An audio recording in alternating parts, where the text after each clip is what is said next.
This podcast is dedicated to the memory of Harley Race.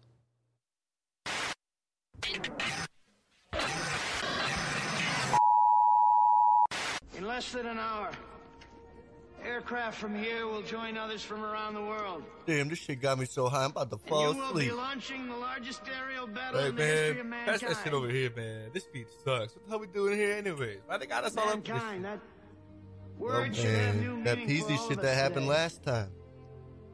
We Coming can't back. be consumed by Now our it's our petty turn. differences anymore. Man, I'm not trying to do that We will shit be again, united man. in I'm our trying to go my ass common back home. I Perhaps smoked my weed, man. That shit was crazy last time. Yo, Fourth pass of that July. shit, pass that shit. My bad, And dude. you My bad. will Here you once go. again be fighting for our freedom.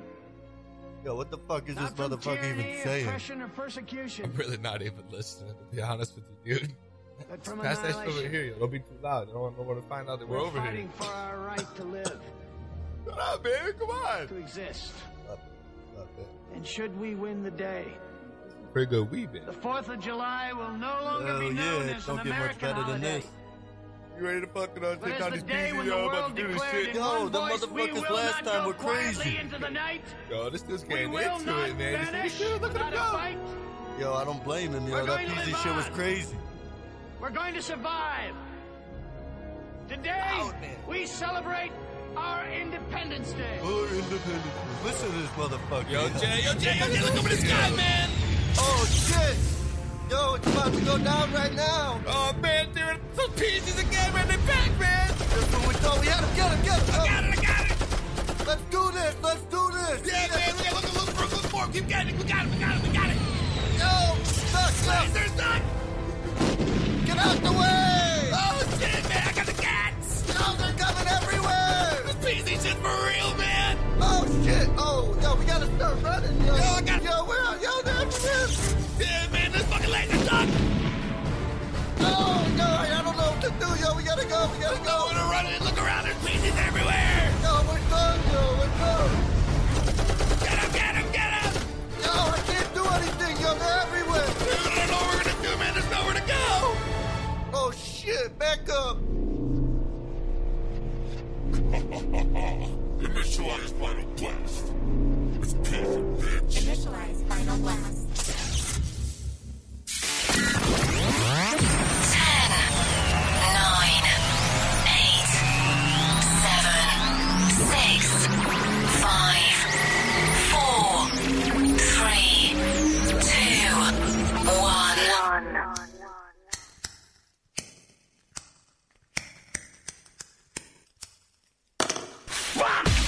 You're tuned in to another episode of To Be Blunt with Peezy. That's right. We're back to 2B Blood Podcast. The following podcast is scheduled for one fall. And we are live and in studio today. We have the Scott. What's up, everybody? The Scott's in the house. We got Frank Knox. I'm here and I'm live. And your host, none other than the Get High rapper, Peezy. And we are live. Here we are, episode 6, guys. Yeah, here it is, 6 weeks strong in the 2B Blunt podcast. We got to They said we wouldn't last past 2, I heard. Really? Who said that? Well, fuck them motherfuckers. Yeah, fuck that shit, Scott. God damn, you come in here, you're already talking shit. This guy. We don't accept negative attitudes at the 2B Blunt podcast, so you better, change it up quick. It wasn't or for hit the me, door. guys. It wasn't for me. Jesus. Anyways, we got a big show today, guys. We got a lot of news to talk about. We got Raw and SmackDown. We had big shows this week, great shows on both ends. And we got a big interview with Mark Haggerty live on the phone. He's going to be calling in later on in the show, so stay tuned. You don't want to miss it. It's going to be huge. Great. This guy went from West Coast pot grower to East Coast wrestling ring announcer. One of the best that I have yet to hear. I consider him the best in the business. I mean, this guy is a worker. He'll travel anywhere, everywhere, and in between. I agree. So, before we get started, there's only one way to start these podcasts, and that's the way I like it, with the ceremonial lighting of the blunt. And I know Scott's not that big of a smoker, but we still like him here in studio. But me and Frank, though, we're the true smokers. Frank's sporting the new 2B Blunt Podcast t-shirts. That's right. You guys don't even know. Wait till we unveil these things. They're sick. They're sick. Before I get any further, though, let's not waste any time. So I ask you both, are you ready? I'm ready. I said, are you ready? I'm fucking ready, Peezy. Let's do it. Then, for the three of us in this podcast studio and the hundreds listening at home, let's get ready to smoke it! Yeah! And if you're not down with that, we got 2 words for you. Smoke it! Oh, boy, baby. It's gonna be a big show. We're smoking on the finest weed. I'm lighting this fat kid palm up right now. My God. Let's take that first hit. The first hit is always the best hit, in my opinion. That's right. Break it down. Break it down, roll it up. So, and I'm sure everyone's wondering what we're smoking on here in, our podcast To Be Blunted universe, What are we smoking on today, Peezy? Well, today we have a custom strain, Frank, from Pheno Angler Garden up in Maine. This is Charlotte's Veil, or as I like to call it, Charlotte's Flare, because it makes you go, woo, and you hit it. Woo! What do you say, Scott? Woo! Woo! I'll tell you, it does smell pretty damn good. Nice, man. So what are the genetics of this Charlotte's Veil, a.k.a. Charlotte Flare? A.k.a.? No, A.k.a.? Yo? The genetic... Oh, shit. Here you go. Frank Knox. The genetics for this blunt is a white widow crossed with purple vapor. Now, I'll tell you right now, this guy only puts out the finest. I mean, he grows these things, and it just blows my mind when I see the pictures of what this guy's got for a setup. Pheno's one of my boys, He always hooks up the 2B Blunt podcast of weed. We've smoked the GMO, and that was... That purple drank breath was unbelievable. Oh, that's right. The purple drank bread. Yeah, man. I mean, this guy's always got the craziest shit. So this week, he's hooking us up with Charlotte's Veil. But for this episode, we're going to call it Charlotte's Flare. Woo! That's right, baby. And, yeah, man, this is exactly what I needed. It's been a long fucking week. I've been stressed the fuck out. Work's been fucking killing me. Riding my goddamn back like I'm the camel in the desert. So tell me, I don't know about you guys, but I'll tell you what, it's been hot all fucking week. It's like we got the heat wave back again, Frank. Yeah, it's been very warm all week. Thankfully, I have air conditioning. I've been pretty much just staying in, smoking a lot of pot, and watching wrestling, Yeah, no. I mean, that's the best part about the weekend, I know this weekend I didn't really do too much, which was nice. Still doing a whole bunch of planning for the wedding, Woo! We're getting there. Don't forget, we got the bachelor party episode coming soon. So that's going to be a fire. And so there was a lot of that. I didn't really do anything substantial this weekend, I felt like. What about you, Frank? What'd you do this weekend? Man, I pretty much just geared up for the podcast, but on Sunday, I went to the casino and checked out the Americarana show. Oh, that's right. That's right. I was supposed to go to the show, but I decided to sit my ass home and work on our podcast studio being built exclusively. You'll see but we're going to go YouTube Live eventually, and it's not coming yet, but just a heads up, we're building a studio right here at the 2B Blood Studio, but for live video, you know what I mean? And it's going to be huge. But in light of that, I realized after I talked to you, Frank, by the end of the night, that I had made a huge fucking mistake. A huge fucking mistake by missing out on Beyond Wrestling's Americanrana, or whatever they called it. Well, Peezy, I would usually say you made a big mistake, but this time around, you actually made the smart decision. Wait, you mean to tell me that I made the right call by staying home instead of going to the show at Foxwoods? At the casino where I could have been throwing dice and playing cards and putting pennies in slots, goddammit? Well, everything was good until after the show, I would say. The After the show show. was good. You know, Let's talk about the show. Let's talk about the show. I want to hear first. about the show because I wasn't there. So I want to get the rundown. I know you and Scott went together. Yeah, I went with the Scott, the only Scott. So And we showed up to the show, and it had just started. LAX just finished battling whom? Scott, was it Bear Country? You're going to ask me to remember anything from Sunday. All right, I'm so- not going to be able to boy. do that. All right. So, yeah, LAX they had their match. So the Scott was like, hey, let's, I want to go gamble. He had the itch. And the Scott was hot. Scott was hot. The Scott was hot. You were out on the tables. Where'd you play, Scott? The Scott was we hot. were- He was at the blackjack table. The Scott was hot. He was probably up over $1,000, Come on. He's nearby. give or take. Shut the fuck up. So Before I give it back. we finally decide to go back in, and keep in mind that when the Scott's playing at the tables, and anyone's playing at the tables, drinks are free. So at this point, we probably had like 6, 7 Jameson gingers. The Scott was hot. So we decide to go back in. All right, the Scott's hot. He's up 1,000. It's time to go back in.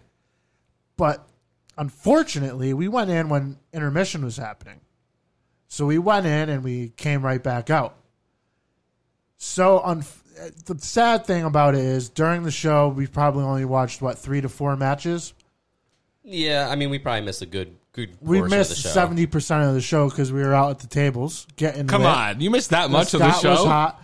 I watched the Janela David Starr 60-minute Iron Man match, and that was fire from minute 1 to minute 60. Dude, I'm a big David Starr fan. I was kind of upset that I missed that. I didn't even know it was going to be an Iron Man match. Dude, it was probably the match of the year. Come on. Like, if you love wrestling, and I know you love wrestling, and I know you love obviously, wrestling, yeah. but apparently Scott didn't love wrestling that night because about 6 minutes into the show, he's like, fuck, I'm going to go back out to get another drink. Next thing you know, Oh, no. And the that was my match is mistake. over. The if match I could is go over. back, Now, this is the Iron I Man would have match. sat my The main seat event. This is the for main all 6 event. hours. The main event. And the Scott comes, he's nowhere to be found the whole match. And, What? he comes out back at the end of the match, maybe 60 seconds left. Oh, God. It was close to And the end. I he- felt like I couldn't sit down for an I was hour. like, where you been? He's, I'm gambling. He's gambling. He's losing his money that he already won. Now he's giving it all back. Janela wins, 4 seconds left to spare. I think it was 6-5 or 5-4 maybe. 5-4. Wow, a That might be lot one of thing I falls in remember. there, huh? A lot of falls. Yeah, great match. Many great spots. So anyways, let me fast forward. We're leaving. We see Johnny Impact. Really Oh, cool wow. dude. Shout out to Johnny Impact. Really great dude. We chatted it up with him for maybe 10 minutes. Took some pictures with him. Oh, that was cool. Johnny Foxwoods on Sunday. Yep. And now, keep in mind, we've been at the casino 6 hours, and like you said, we're huge smokers. So when we left, I was like, Scott, I need to go to the car. I need to smoke. I don't give a fuck. If I'm staying here for the after party at Shrine. There was an after party at Shrine. Yeah, so we went back to the car, smoked. So went this back is to where the problem after party. started. After party shrine and no cover. No cover, no dress code. They even no dress code. Frank Knox was let in with shorts. And Popeye socks. And But you had anyways- Popeye socks? Yeah, I had my Popeye socks on that Oh, day. my God. Chewing that spinach, smoking that grass. Oh, my God. That's so great. So let me anyways. fast forward. You were in the club. Next thing you know, Scott orders 1 drink, 2 drinks. Hold on. Before you go further. So the Scots had a nightclub. Yep, with Frank Knox. The Scott Yep. is at the nightclub. And all the wrestlers are going to be appearing there later. So the wrestlers are going to be at the club. And the Scott is there. And the Scott's there. And- Let me tell you, I know when Scott gets real turnt, that this guy, he just starts blowing cash left and right. I remember one time we were at a show in Bristol and Moonshine was there with us and Hippie Dicky Moon. And we ended up going to the bar across the street. They had karaoke. And Scott's out here fucking buying the bar. Green tea shots for everybody. I'm Green probably tea? Wait. Green tea shots? Green tea. And how was yeah. this going to? Everybody was drinking green tea shots. Listen, He had if the you- whole bar. This is where the night got ugly, Peezy. Oh, tell me For more. those of you out there that have never had a green tea shot, I advise you to have one. Just one. All right, Scott. What is the you green know- tea, one. Scott? Tell us what's in the green tea shot. Everyone's If had I a can green tea. remember, It's like Jameson and peach schnapps, and I think Yeah. a splash of Sprite or something in there. Scott's over here like, They're yo, delicious. man, you ever have a green tea? They're I'm like, too yeah. delicious. I was like, yeah, man, I've had a green tea. He's like, nah, you never had a green tea. I'm the Scott. I invented the green tea, bro. And I'm like, So he orders green tea shots. Like, I've never had one before. I'm like, cool, man, we ripped green tea shot. But I'm more of a just straight up Jameson guy because my balls dropped 10 years ago. Yo, my God. So, all right, so we have a green tea shot. It's just me and Scott. Yep. Now, the first workers that come in are Anthony Green and Josh Briggs with the Honeys. Come on. And earlier that night, the Scott confirmed he sold Anthony Green a Val Venus shoot DVD at a wrestling convention about 12 years ago. Yeah, Shut the fuck 10 up. years ago, and he did confirm it with me. I was a little bit suspicious. I said, Anthony Green, are you the guy I sold a Val Venus shoot interview DVD to at a convention 10 years ago, a hop, skip, and a jump away from where we are in the studio right now over in Cromwell, Connecticut? And he did confirm that with me. The Scott And that sold was the him last 2 thing for I remember 20. that night. 2 for 20. That DVD and the NEW. I believe so. Take Yeah. I didn't even remember that. He did. He would have stumped me that night if he would have asked me what the other DVD So was. anyways, they walk in. Scott's like, we got to buy him shots. All right.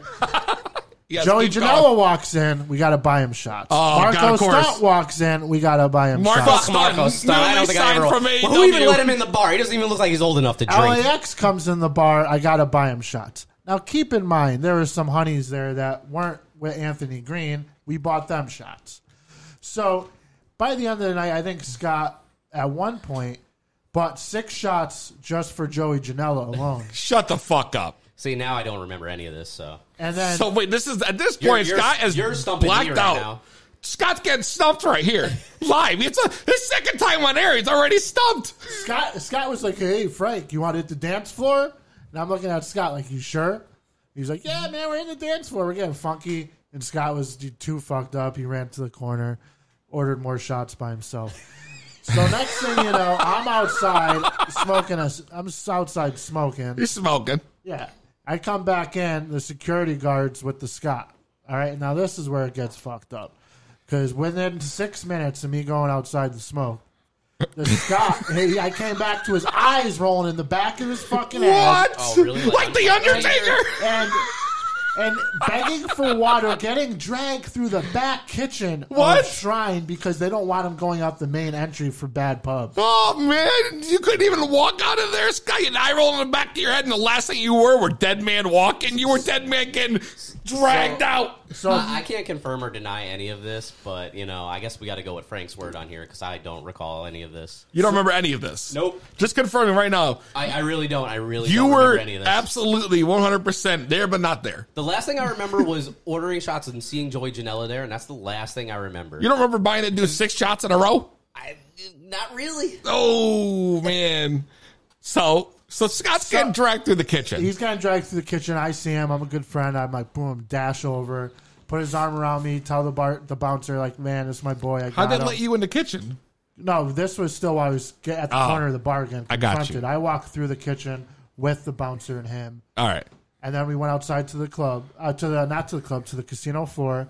I bought him a water, and I was like, all right, man, let's go. So we started proceeding I don't think I back. ever got to say thank you for buying me a water. We started proceeding back through the casino, which, if you're sober, is what, like a 7-10 minute walk as it is? That was probably like an hour for you, I bet. Yeah. So we're walking up, Time stood and all of a still for sudden, me. Scott's throwing chairs. Wait. What do you mean he's throwing chairs? picking What up- chairs? He's picking up chairs that are, alongside the hall that leads from casino to casino that you could sit in, eat, chill, whatever you want to do. He's picking them up and throwing them. Next thing you know, he's giving forearm shots to the beams. That's as why he my walks by. elbows hurt. Yeah. That's totally why my elbows hurt. And then this, and then Peezy, He's throwing forearm shots. Yeah. And then this is when it gets good. Because now he's starting to throw, and I'm like, Scott, what are you doing? Now he's throwing chairs and these same elbow shots, but after throwing them, he's like, fuck you, Marco Scott. Fuck you, Joey Janela. Fuck you, Flip Gordon. Was Flip Gordon even there? He wasn't even there. Oh my God! Even the dogs think it's funny. Holy shit! So I dragged Scott through the casino. It took about an hour. We get to my car. We're driving back to the hotel. He starts puking on himself. Pukes in my car. Real amateur hour over here, you know? Well, of And then course. he gets on Typical the- Scott. Edit part of this out. And then Oh he- no, we're live, pal, aren't we? Yeah. And then we're going back to the hotel, and he doesn't know a room number. No, you know? no. It was in my back pocket. And then though. I You should've known that. had dragged the wallet out of his back pocket, but as soon as I dragged it, the Scott ran. And he What do ran you mean quick. he ran? He ran quick. Where? No idea. I picked up the wallet. Next thing you know, he was gone. So I went to the hotel desk and I was like, I need help. My friend's annihilated, No puking on shit. himself. You went for help. He had to call for Mayday, Scott. And they were like, "Oh, this happens all the time, sir. Let me call All the time. I feel not security." alone. They now. treated it like it was an everyday occurrence. They made it seem like it would happen at least 3 times today, minimum. Oh my God, bro. So they have security coming. I'm sitting there at the desk, all lit, high, drunk, chilling, talking to the 2 people there, laughing about it. And all of a sudden, I hear boom, and I'm like, "Oh shit, what the fuck?" I was like, "Oh, that's definitely Scott." So I heard where the noise came from, and it was outside because I saw the window. yeah. So I run out there. I was like, "Hold on, I think that was my friend Scott." I heard a thump Outside the building. outside the building. I ran outside to the courtyard. Scott's laying there in the bush. "Ugh, fuck Marco Scott. Ugh, fuck Joey Janela. Ugh, fuck Flip Gordon." This is the best story. If you heard a thump, that means I was just doing a tribute to Junkyard Dog. It had nothing Before to we do go with further, being blacked out. this is not the opinions of the 2B Blood podcast. No, but the Scott yeah. doesn't like none of y'all. Those guys are all cool. I guess Scott blamed them for getting drunk. Listen, when they're saying when subconsciously. you're drunk, it's when you tell the truth. Scott doesn't like Marco Scott. Scott hates Joey Janela. And fuck Flip Gordon.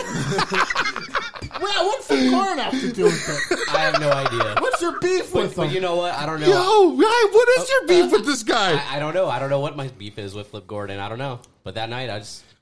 So Didn't have it at out this for- point, I was planning on driving home, but because I had to babysit Scott, it took about 2 hours, and it was like 2 a.m. by the time we finally got to the room.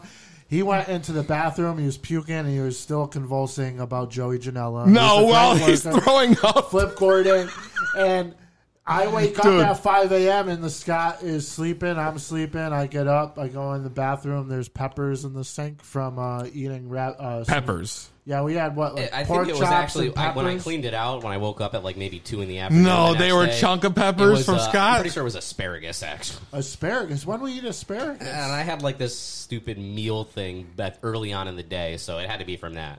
I ate a lot of stuff after that, but that's just what I noticed. Scott, There. are you using like those meal things that the wrestlers that are always posting about?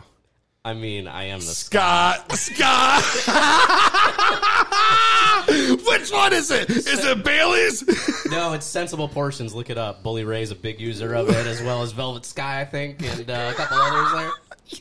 Yo, Matt he's Hardy. such a Scott. And he's such a Scott, he ended up drunk and convulsing like a Scott all night on the floor. Bro, do you remember fucking Johnny D's wedding? Oh, he lost. But he was. We'll save that part. I'll save that for another day. Yeah, he was lost. We looked for him for 3 hours, and he was in my trunk. So We drove around trying to find this guy. He was drunk and disappeared just like he did to Frank Knox that night, the other night. And we've looked for him forever. We're all in a car driving around New York. We don't even know where the fuck we are trying to find a Scott at the end of the wedding. Next thing you know, his head pops up from the trunk. We were in an SUV. yeah, who's the Unknown asshole? caller. Hold on, yeah, someone's I hope calling it's in. Moonshine. If it's Moonshine, I hope he's got a room for me because I might need one. I don't, Yeah, listen, you do after this weekend. we're going to find out who this is. To Be Blunt Podcast. 2B Blood Podcast, what's your name? Where you calling from? It's Moonshine, Peezy. Oh, Moonshine! It is Moonshine. Moonshine. Moonshine, the Scott needs a room wherever you're staying. Probably, I think you I'm need to getting get. out soon. I've been listening. We need to trade places, buddy. You know it's bad when Absolutely. Moonshine. I'm rehabilitated, and we need to trade places, my friend. Bro, Oh, Moonshine I've been there. sounds good. I've been there a couple times. you know it's I bad know when a couple peppers Moonshine in my calls sink. in I know and what call you're you talking out. Bro, that's I'm terrible. not calling him out. I'm just saying I've been there, buddy, and you know you could still turn your life around. Listen, Moonshine, I appreciate it. You might be the answer to my prayers right now. Bro, I don't think prayers are going to do it for you. No, they don't do nothing. But you know, if you trade places with me, I'm sure we can work something out where you can get sober and you won't make an idiot out of yourself again. That's right, Scott. Moonshine's getting out. I think this weekend he's going to be down writing for Wrestlers Lab. So that room might be opening up with your name on it, bro. You might have to stay at 8A. Oh, man. 23-hour lockdown. Yes, sir. I get to get out of AA tomorrow night. You get one phone call a week. I like to call the 2B Blood podcast my phone call. That's what I like to do. Except for that 1 week. I might have to use my only phone call then for you guys. But that's all right. Well, Hippie called me. How to talk to him. It's Hippie. My little buddy. Speaking of Hippie and you guys are both actually going to be down at Wrestlers Lab this weekend, huh? Yes, sir. He's got a big 6-man scramble match. I'm not too sure yet what I'm doing, but I'm sure going to be there. Yeah, we found out that you're not going to be the mystery opponent like I thought last week. It was announced. No. That's right, Frank. You didn't predict that. Yeah, Anthony Gangone's going to be on the scramble. Anthony Gangone. He's done a drop for our podcast. He was like the first guy that even got back to us ever. Yeah, he's a great wrestler, too. I know. We got to get this guy for an interview. Damn. He's a Moonshine. Right I see him do that wrestling stuff. Moonshine, you don't know what you're doing yet for the show at Wrestlers Lab? You're just going down there? I don't know. I'm just gonna go down there, and I'm sure I believe Haggerty. Ask him later. I think he's running that now. Ask him what I'm doing. They ain't told me nothing yet, but that's all right. Maybe they did. I don't know. So Moonshine, tell us how's your rehabilitation going? I am fully rehabilitated, my friend. I'm getting out tomorrow night. Tomorrow night? Oh, yes, no. Does that mean you're not going to call the podcast anymore? No, that means we can have him in studio. Ooh, see, now we're talking. Absolutely. We definitely have to have Moonshine, the only guy who's called consistently 5 out of the 6 weeks, in studio, fresh and sober. I'll come in, but I'm not going to smoke none of that wacky tobacco that you guys got there. All right, well, make sure you bring your chips, man, to prove your sobriety when you come into the 2B Blunt podcast. I will. And we also cannot guarantee. We can't guarantee that you won't catch contact. You will definitely catch a contact. Yeah, if you're coming to this podcast, Moonshine. Well, that's all right. I as long as I don't actually inhale, I'll be okay. I got edibles for that one. Bill Clinton smoked you eat weed. stuff too? I did not know that. See, I'm so out of the loop. All this drinking got me so out of the loop, but that's all right. Moonshine, you sound great, bro. Oh, thank you so much, buddy. This is the most I've ever been able to understand you. Yeah, I'm doing pretty good. The heavy Southern accent. I still got an accent, but it's I'm understandable. It's crazy. It is crazy. You sound great, man. You sound like you're doing great. I learned how to read. I still can't write too good, but I learned how to read. But I can do that now. Hey, Moonshine. I told you that last week. Moonshine, sure. Let's see how sober you are. I got a challenge for you, Moonshine. Okay. Uh-oh. I want to see if you can stump the Scott. Okay, I could try to do that. Well, if it sounds like if he was at Foxwoods again, he'd be pretty stumped. I don't know. If you stump me, I'm going to say I'm still recovering from Foxwoods. There's a cure for a hangover. It's never stop drinking, but you didn't hear that from me, and I hope my God didn't hear me say that. Your sponsor? No, I'm just out on Peezy podcast, Mr. Officer. I don't want to stay here any longer. Man, I'm excited for you to get out, bro. This is great. Yeah, me too. It's gonna be good. I get to see Hippie. I get to give him a big old hug. Yeah. I'm so happy. Are you gonna try to stump the Scott? Yo, we want to test your sobriety here. Yeah, absolutely. Okay, what do you need me to do? Ask the Scott a wrestling question. You're a wrestler. You should know a lot about wrestling. Ask the Scott a wrestling question. Anything. Any kind of knowledge, trivia, anything. I want to see if you can stump the Scott, Moonshine. Let's see how well your brain's working these days. It's working pretty good, but I haven't really been able to watch a lot of wrestling because, lockdown. But let me try to think of something. Wrestling question. Let me think. Oh, I got one. What year did that guy that you can't really see that good? What year did he come back when he I think he tore his bicep? He came back for the Royal Rumble. He won it. What year was that? Okay, so we're talking about John Cena, and it was 2008. Yeah, you can't see him. It was the 2008 Royal Rumble, and I was actually there for that when he came out as number 30. Really? Yeah. That's pretty crazy. Wow. The Scott, undefeated. Maybe I didn't drink enough this past Sunday. Wow, look at that. Oh, he's so smart. The alcohol don't affect you. Ooh, they're gonna love me there, huh? Oh yeah. If we switch places, they're gonna love me there, huh? Oh, you'll fit right in. Everybody's so nice. Damn, Moonshine! You got to call next week. I want to hear about how this appearance goes. I want to know what you did, what you ended up doing. You know. Absolutely, I'll give you a call, Peezy. I'll let you know everything. And when Mr. Mark Haggerty calls later, tell him I said hello. Yeah, absolutely. Well, you'll see him Sunday. You'll find out yourself. Yeah, I will. But I just want I know he's calling later, so make sure you say hello from me. All right, we'll do that. All right, fellas. I will hopefully see you soon, and I'll talk to you next week. All right, man. Moonshine. Take care. Take care. Oh, one more thing. Just to let you guys know, Hippie Dicky Moon's going to be Saturday. He's going to be at that Tazerac. That's right. Hippie Dicky Moon will be at Tazrax for Test of Strength's House Rules this Saturday, 5 p.m. Yeah, that one, yeah. At Tazrax in Naugatuck, Connecticut. And none other than Peezy, a.k.a. Slain Dangerfield, will be commentating. That's right. I'm going to be doing commentary, baby. Calling it like no one else can. Oh! Right down the middle. That's right. All right, fellas. Well, you have a good night. I'm going to keep listening to this podcast as long as they let me. All right. Thanks, Moonshine. All right, fellas. I'll talk to you guys next week. Peace. Holy shit. Moonshine McCready. Moonshine and Scott are going to switch places. I know. Scott's got to go to fucking rehab after this amazing story. Dude, that was the best thing I've ever heard in my life. Yeah. You know? I had plans to go into like a little bit of weed news, but I don't even know like if I want to go that far now. You know? I just feel like nothing is going to be able to overshadow what we just went through. It was amazing, you know?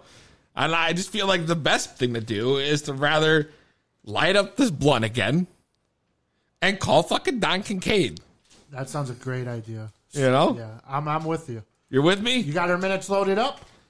I'm doing it right now, damn it. All right, let's load them up and give them a call. But make sure we're not paying too much this time. That's true. Well, you know, Don. Well, I don't know. He gave it to us for like free last week, so. All right, $2.99 max. Let's find out. Let's call up Don Kincaid, the Kincaid Hotline. Ladies and gentlemen, exclusive breaking news brought to you by the Kincaid Hotline. And now, renowned reporter Don Kincaid. It's Don Kincaid, baby!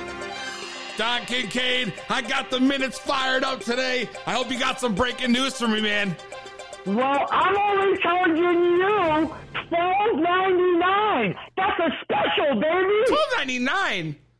Well, last week it was only 0.1 cent. I got to make up for that. Man, I feel like you're like a crook by the book. Wait, hey, come on, man. Hey, I'm going to jump in with some news because I got some impactors, if I may start with, baby, because, hey, we've got one. Tennille, I always pronounce that wrong. Tennille Dashwood, formerly known as WWE's Emma, has officially signed with Impact and will make her debut in Mexico City in Mexico on August 15th and August 16th, baby. How you like some of that? Wow, Tennille Dashwood. Yeah, man. And not only that, there's also been one more signing with a major name. Rhino has just signed a multi-year deal with Impact Wrestling. Wow, Rhino making the jump, Don, huh? Didn't he come up earlier in the few shows ago when he had the mask on and he speared Brian Cage? Hey, don't use the M word because he still to this day denies that was him because he may have been under contract with somebody else, so to this day, he denies that was him in a mask. That's probably a smart move. Yeah, it is. So, I gotta move on because there is some really cool news coming out of Major League Wrestling, man.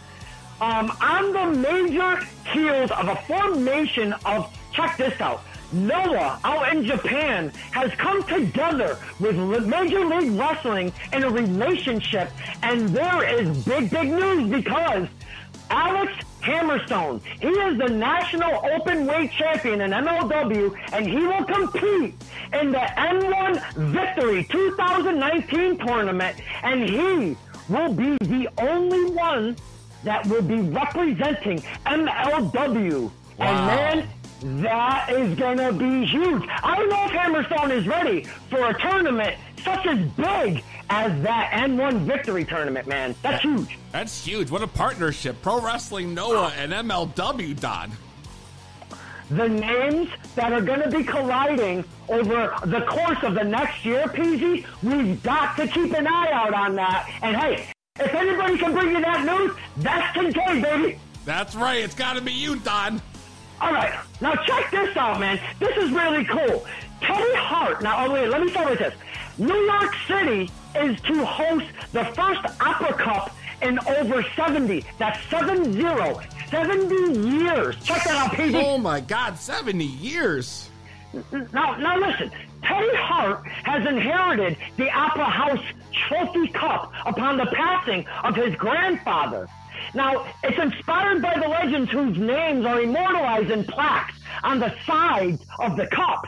Now, Teddy Hart, has donated the cup to yet again Major League Wrestling to reignite the spirit of the greats who precede today and tomorrow's greats. Now, after a 71-year hiatus, the Opera Cup returns December 5th as MLW hosts the 2019 Opera Cup Tournament at Melrose Ballroom in New York City. And this will be on Fusion TV, a Fusion TV taping. And man, that means we might be able to get to watch this. Wow, that'd be awesome. So we'll see what time tells because, hey, December's a long way, so I'll keep an eye on that as well because I would love to watch that live, man. Oh, me too. That would be huge. 70 years, right. Don. Dude, it's gigantic. This news this week is huge, and it has nothing to do with stock. It has everything to do with wrestling. Now, check this out. All Elite Wrestling, this is very breaking news within the last couple hours. All Elite Wrestling will crown its very first women's champion as part of their TNT television debut on October 2. And AEW Chief Brand Officer Brandy Rhodes confirms the news, expressing the company's full support for opportunities to succeed for all of its female talent. Oh, that's big news, man. So on the first show, they're going to crown their first ever women's champion in AEW. That is going to be amazing. I will be tuning in, and that's on a Tuesday, if I'm not mistaken. Is Tuesday, Wednesday? I don't know. Think it's Wednesday. Either way, I'll be watching, baby. All right, now I am charging you $12.99, so let me finish this off. So your bill is only under $70. Okay. Oh, gee, what a guy. Hey, that's what I do. Beyond Wrestling was amazing. Beyond Wrestling Americana 2019 at Foxwoods. I got the pleasure and the honor of being in the crowd for that event. I remember, didn't you run into a couple of my podcast partners, Stump the Sky and Frank Knox? I met the Scott, dude. That's the first time I ever met him. And not only that, did Mr. Frank Knox send you a picture of a couple middle fingers by chance? Oh, yeah, I sure did, Don. Real nice guy. Hey, we were showing you some love, Peezy. What's up, kid? Yeah, man. Nice. Oh, so anyways, at that event, there was a major announcement. Not only, okay, let me start with this one. Beyond Wrestling, the owner, and I always forget his name. I don't know why, because he's such a cool dude. But the owner of Beyond Wrestling made a major announcement and says that they will be hosting a facility. They will be residing in a home base in Pawtucket, Rhode Island, and it's going to be at 172 Exchange Street, and it's going to be a full-blown experience, baby. There's going to be concessions. There's going to be shows that are happening. We might be able to see uncharted territory there. Wow.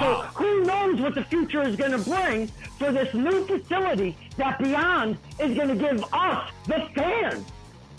That's huge. Not only that, check this out, Peezy. Oh, God. At the same time, you're right, Don. Dude, I'm all right. I only got one more little tidbit, and I'm good. All right.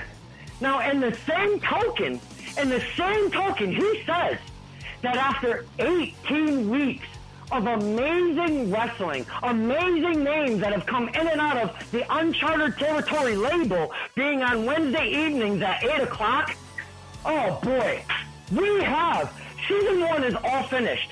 So what does that, the questions from the fans was, what about season 2? Well, he also announced that season 2 will be starting October 3rd.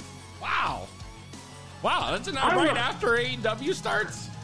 Dude, that is the day after. I'm so glad it's not on the same night. Wow. Oh, that's amazing. Oh, that's crazy, Don. With all of that news, and I got to reiterate, American Rana 2019 was absolutely amazing, brother. Oh, I know. We're going to get into that a little bit. Oh, I know Frank is going to definitely. He was all about some American Rana, I'll tell you that. All right. So, hey, before your bill goes to $100, I should probably let you go. Yeah, that'd be nice, Don. I'm trying to keep my monies in my pocket. Hey, a brother needs a little change to walk around with, little walking around money, as they say, no? Oh, I guess so, but it ain't coming from me, damn it.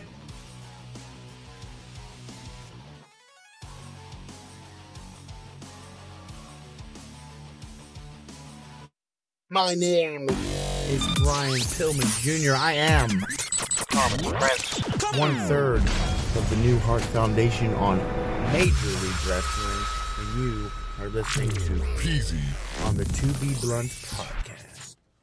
Peezy, you said you were only going to pay $2.99. You paid him $12.99? Bro, I told you that I knew he was probably going to upcharge us. $12.99. I mean, that's out of your personal funds, right? That's not out of the podcast funds, right? Damn, yo.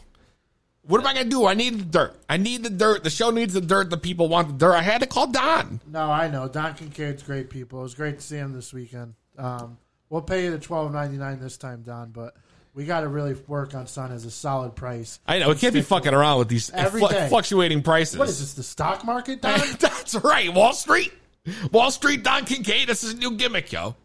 This is a new gimmick. If you want to buy Don Kincaid stock, I guess it's what, DKH? Don Kincaid Hotline is the ticker. Oh, my God. Look it up. It probably goes up $15 and down, up and down 15 a day. That's right. Well, let's get right into the wrestling news. We got to talk about Raw. We got to talk about SmackDown. We had 2 big shows this week. I love them both. I love them both, too. They had great wrestling on both shows, and we're going to start right through Raw. We're going to talk about, what I thought were key points.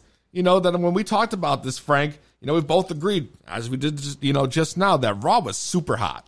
Super hot. From start to finish, I thought it was hot. I love the way that they started the show with that, what the fuck did they call the match? The match that you predicted we may have seen at SummerSlam last week started the show at Raw. Right. There was a name. The Scott knows what it was called. It was the Mosh Pit Thank you. Tag team That's match. why I was giving you the cues, but you weren't coming in, Scott.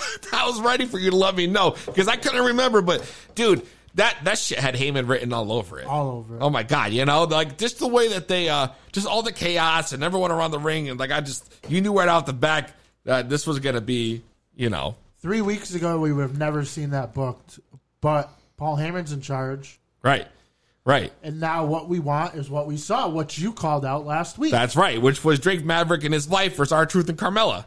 For the 24/7 title. Right. And then which is, I should be getting some kind of prize for this shit, I called it, I predicted it, unlike Scott did when he called Extreme Rules with Sable coming out, But she didn't. Right. But you know what? I did, goddammit. And what happened by the end of the night? Who walked out of there? The new 24/7 champion? Well, Mike Kanellis did it first. But who walked out of there, Scott? Well, that'd be his wife, Maria Kanellis. That's right. The first ever pregnant 24/7 or any kind of, champion in wrestling. Ever. Yeah, it was weird. Is it Scott ever? Am I right? Oh, it's definitely ever. Okay, good. We were trying to speculate whether or not if Mae Young, before she gave birth to the Hand, if she was ever hardcore champion, but she wasn't.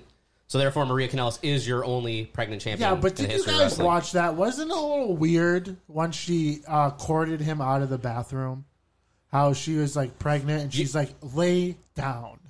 You mean out of the official locker room? Yeah, I mean, it's pretty convenient. It was that's like where a dominatrix they went, approach, but it was cool. It worked. I know. Next thing he's gonna have a leash and a chain on him. It was weird. That's what it feels like. That's what it feels like. Though, and at the end of the day, it was very entertaining. It was. It was. And here we are opening the show talking about it. So it obviously was entertaining. Obviously, you know what else was great? The gauntlet match.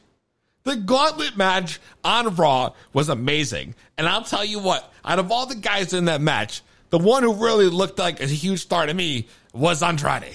Andrade, he's great. I've been a huge fan of his. Me too. And From Rey the Mysterio very put him beginning. over. Like, he got the win over Rey Mysterio. That's got to be points right there, you know? And then he went right back under. But I think Paul Heyman's smart enough. He's going to start using Andrade where we want him and where he should be used. Right. He didn't win, but he looked real strong. He looked like the man of the match. Right. Exactly. That's what I mean. It's like Kofi Kingston, even though he lost the gauntlet, he looked like the man of the match. Right. And he got his shot, and now he's the champion. That's right. Exactly. You're right. And, I just think that Ricochet, he won. We're going to get AJ and Ricochet again. Unfortunately. I know. I mean, honestly, I would have loved to see Rey Mysterio against AJ Styles, but who knows? They could be saving that one. I would have liked to seen Cesaro and AJ Styles. Frank, what's your thoughts? My thoughts: Cesaro and AJ Styles. Right. What you want to see? Now, who would you have rather have seen face? Social media. Who would you have rather have seen AJ Styles face in that gauntlet match, other than Aleister Black? Okay, except Aleister Black wasn't in the match, but right. Anyway, Jesus Christ, it doesn't matter. AJ Styles. Like Scott's here. See, I'm not even. You guys didn't say in the gauntlet match. Well, I thought that's what. Yeah, we were talking about who would have came out of the gauntlet. You were social media. Let's be honest. I mean, Andrade, AJ Styles, Andrade. But AJ Styles could have at least a 4.5-star match with any one of those guys, right? Oh, I mean, yeah, you're right. It doesn't matter who came out on top. I mean, Bad Luck Fale could have a 4.5-star match as long as he's fighting Okada, But yeah, that's great. Yeah, I mean, and I thought that was real good showing. Is. More really good wrestling. But let's talk about, the main event. Let's talk about what happened between Brock Lesnar and Seth Rollins. Brock had this vicious, brutal attack. He just came out and just beat the shit out of Seth Rollins. F5 on the stairs, F5 on the chairs. It doesn't matter. The F5 everywhere. It was just amazing, And the best part of that is you left Paulie squealing to stop. Yeah. And right. And that was a mind-blowing piece there. Just to see Paul Heyman begging Brock Lesnar. Because the crowd at one point was completely against Seth. They were chanting for another F5 one more time, to Brock Lesnar. And then after the end, with Seth laying there bleeding from the inside, and Paul Heyman, right, blood and guts. That's right. Vince McMahon, he goes into a conference call and says, "We're not going to do any of that blood and guts." Like they're doing in AEW. And then next thing you know, 2 days later, they're doing blood and guts right on TV. Great. It was great. But it was great. It was great. Stop the ambulance, the beast, Yeah. And I don't know about you, but if I'm driving right around him. I don't know what type of ambulance driver they got over there. But, it was brutal. It was great. But there was also, there was a lot of flaws in it also. And one thing that really had me going, right, was where the fuck was Becky Lynch in this whole thing? She was there, man. She was watching. She was like, "Oh, that's my boyfriend getting his ass kicked again." Well, getting his arse kicked again, mate. Well, okay. But how does that work? How does that look when they just had them in a storyline through Extreme Rules? Yeah, but I think it's better that they're just squashing it. I don't even want to care. They're in a relationship. Let the relationship... But it doesn't seem believable, bro. Let the relationship be the relationship outside of TV. You know what, though? If she wasn't at least in the background of that segment, I think everybody else would have been like, well, where is she? She should be accompanying. I think the whole problem is that they showed her in the background, standing there with Seth's best friend, Roman Reigns. I mean, Reigns was there in the background, too? She should have been right next to the gurney or whatever the hell they rolled him out on. She should have been riding in the limo, right in the ambulance. I agree. At the very least, take off. This isn't Ric Flair. She I know we smoked Charlotte Flair, but she fucking snapped. Woo! We got that Charlotte Flair, baby. We smoking on that Charlotte Flair. Woo! But god damn it. It didn't do it for me. And I was just perplexed. It would have been way more believable if Becky was also completely concerned. Just unbelievably, just crying, whatever, all that shit, you know? She's worried about having her eighth match with Natalia. Right. And if she's crying, I mean, she can't be crying. She's the man. She's the man. She's going to lose credibility if she's seen crying to Seth Rollins. Well, the problem is they're making Becky look like a fucking heel. And speaking of, like, let's talk about that segment where they had that thing with Natty and Fit Finlay that were training before Raw or whatever. And Becky comes in, and like that was like to me a super heel thing. That was not a babyface thing. Especially when she pushed down Finlay or whatever she did to him. Yeah. But then she worked him on Twitter too. Oh, see, I missed she went the extra step. But why are they doing called this? him a traitor. She's the hottest thing they got right now in the women's division. Absolutely 100%. You can go ahead, change my mind. Woo! Oh, you son of a bitch! You're just saying that because we're smoking the Charlotte Flair. I think Charlotte Flair is the best women's wrestler and entertainer in the business. I'm not a fan of Becky Lynch. Frank Knox will go on air live and write off that he is not a fan of Becky Lynch. Oh, Scott, I'm not a fan. You're just asking who my favorite is? Yeah, like who? Favorite female? Bailey, of course. I guess it's got to be Bailey. It's Bailey, bro. How about you, Peezy? What? Yours is Becky. Out of everything they got, Moon. I mean, Bailey's kind of only my favorite because she gave me front row seats once when I scotted out to her. That's right. That's right. And I got to enjoy the perks of that. It's all right. Peasy's signing off on Bailey too. I don't know. Bailey's kind of awkward to me, so it just for me doesn't do it. I like Charlotte. I like Becky. Those are definitely like the top two. There's no question in my mind. And I know who else has an idea about what he thinks of things. And that's, the greatest thing going for the 2B Blunt podcast, Frank. You know what I'm talking about because we talked to him already, Oh, you're talking about the newest member? That's right. We're going to talk to right now. You're talking about the blue-haired troll himself. That's right. The blue-haired troll is back, but it's not who they think it is. It's not Bray Wyatt. It's not Bray Wyatt, you're right, but I'll tell you who it's got to be. The Fiend.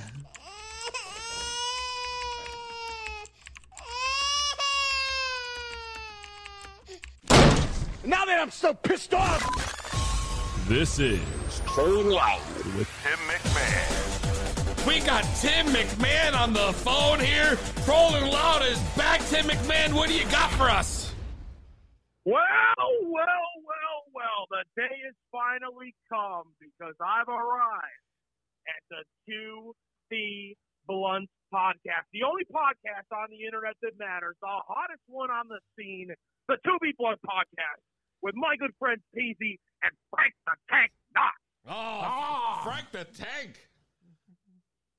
I coined that right here, so you can use it. I won't even charge you any royalties, damn it. Oh, thanks, Tim.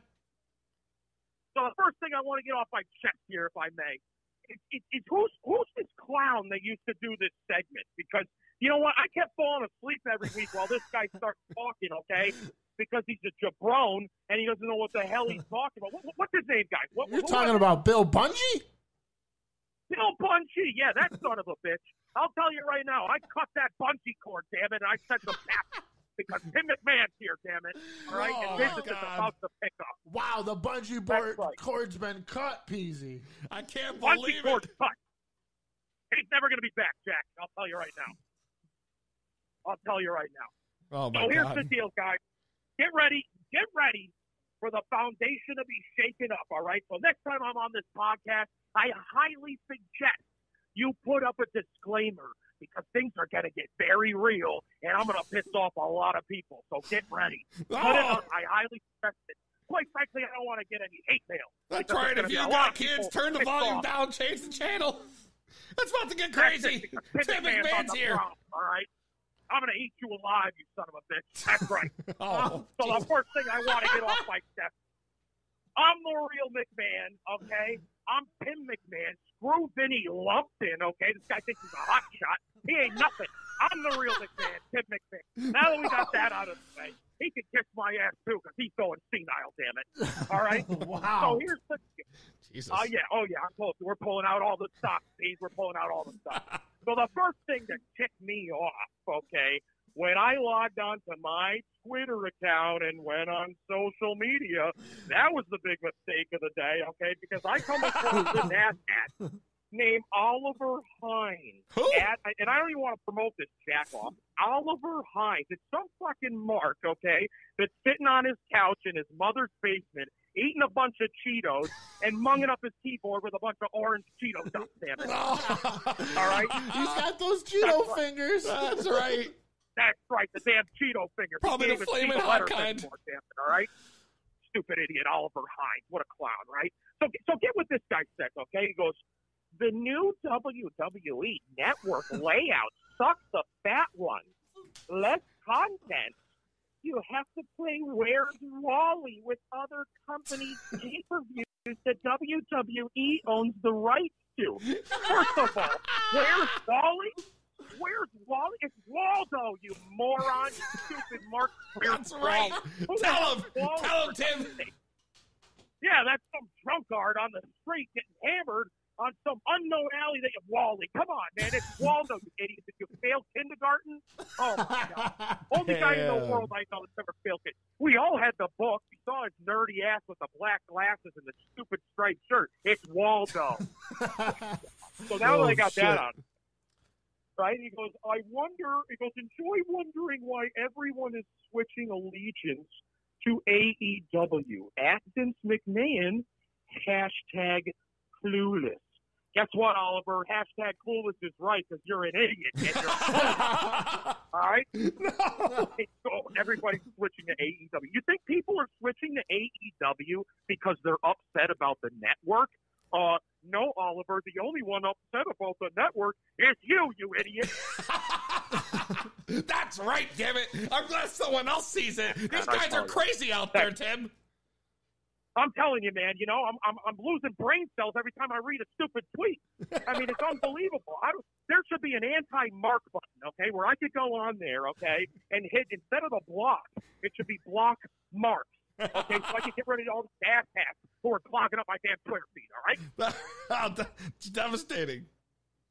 Oh, I'm pissed now. So the next thing I got to get off my chest, all right?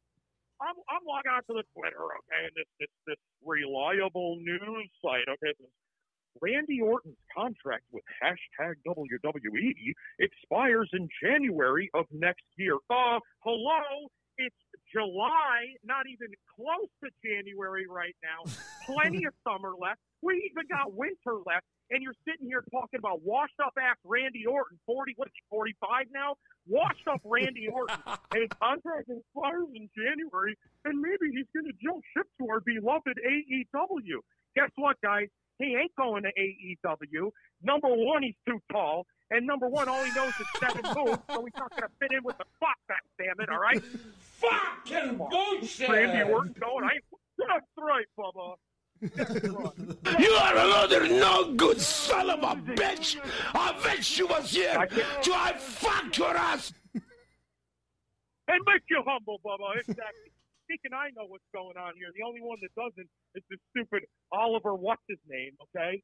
And then the last thing I want to talk about here is the latest news round that rolled through my Twitter feed, okay? Oh, what's that? CM Punk, okay, CM Punk, all right, his skinny fat ass, okay? CM Punk admits that he was offered a contract from AEW via text message, but doubts that he will ever return to the ring again. Hello? This is 2019, not 2010. You were relevant maybe 10 years ago, dude, okay? And since then, what, you got a fucking contract with UFC? Okay. Genius maneuver, right, dude? Because you got your fucking block knocked off, pal. All right? And so now you failed at WWE because you took your ball and you went home with it. And then you had the genius idea to go to the UFC and think you could hang with those guys. But 1-2 punch to the face and you realize, oh, shit, this is pretty real, isn't it? Yeah, it is. Fuck you, your ass piece knocked of out, pal. shit! That's right. So now we got, okay, so then, all right, the icing on the cake here, okay? First of all, who the fuck is Sean Waltman a podcast, okay? Okay? Oh, good God. I mean, if I wanted to hear somebody ramble, I'd get drunk too and just talk to myself in my own household. I don't need to fucking log on and listen to the 1, 2, 3 kid spew his nonsense on me, okay? Because this week, 1, 2, 3 kid weighed in on the CM Punk situation. Okay, and he goes on to say, CM Punk will likely be signing with AEW. I've said this long ago. Well, guess what? Nobody heard you because nobody was tuning into your podcast, pal. Nobody knew you. unbelievable. I blame the Dirties for giving this guy the time of day because no one gives a shit what John Waltman, 123 Kid, has to say, and especially no one gives a crap what Punk has to say. These people need to get over it. It was in the past. It's over and done with. The man's irrelevant. Oh, wow. Oh, wow. Yeah, I'm pissed now. You know what, guys? I'm going to go do some bicep curls. I'll talk to you fellas later, okay? All right. Yeah, it's the hippie, Dickie Moon, man. It's time to sit back, relax, and chill. You're tuned into the 2B Blunt podcast with Frank Knox and Peezy. Peace. Oh my God, Tim McCann, everybody. Or Tim McMahon, I'm sorry. Tim McMahon, that was hilarious. Wow. But I do gotta point out. This guy's botching left and right. If you want to stump the Scott today, might be your day to call in. It might be a good day to do it. But as far as stumping goes, I mean, Tim McMahon. It's Tim McMahon, damn it. Tim McMahon. It's Tim McMahon. You know, I gave you one job and you fucked it up. We're trying to let you lead in from break, and here you are calling out this guy's by the wrong name. It's Tim McMahon. I just want to let Tim McMahon know that washed-up Randy Orton is not 45 years old. He's only 39. Oh. Scott with the facts, you know? Well, that's why he's here. That's right, exactly. Let's go into SmackDown, you know, before we got a big call in. Time out. Before we get into SmackDown. Oh, Jesus. We did miss something on Raw. There was a title change this week. You know what, Scott? You're right. I'm always right. I'm the Scott. Since you botched the Open, let's see if you can tell the crowd what exactly happened with that title change on Raw. So we know what happened, right? There was a triple threat tag team title match, and we have new tag team champions. The Revival lost the tag team titles to none Who other was on than... my top 5 last week? Was the OC on your top 5? No, the Revival. Oh, that's right. It definitely was. This week, I don't think. They might not even be in the top 15 anymore. They may not even be in this company anymore. But, yes, the OC, Gallows and Anderson, once again, your new Raw Tag Team Champions. Absolutely. Great. And it was great. Great. It was great. I loved it. Me too. And you know what? They deserved it because their first run wasn't exactly very memorable. Not you at know? all. And I hope that now that they're teamed up with AJ and they got the OC formed, the original club or the, you know, however they want to, whatever it stands for. Did they even verify it yet, Scott? It's the original club. It's the original, club. The only club that matters. The only club that matters. Wow, that's a lot of letters, though. I told you earlier, Peezy, if they're going to have two factions like the New Day and the OC, like, please let them be. I just want to say bands. something. I have a message from Tim McMahon to the Scott. He says, "It's McMahon, moron! I'm gonna break your neck when I see you. You're fired!" I'm sorry. I just hope he accepts my apology for not calling him. You Timmy know what? Walton. You have to go to rehab with Moonshine. We'll see you in 90 days. That's right. We might have to send him over to rehab. You know? Let's not get off topic. I want to talk about SmackDown. You know, we got Mark. God, listen to me. I'm way too high. You're following my suit right now. It's Mark We're all doing Adam families tonight. Haggerty. Interview coming up next, right after this. It's going to be amazing. If you got anything to talk about from Raw or SmackDown, call in 860-384-7110. We'd love to hear from you. If you got anything to add to the discussion, or if you want to try to stump the Scott, you know, please call in. SmackDown, though. A lot of good wrestling this week.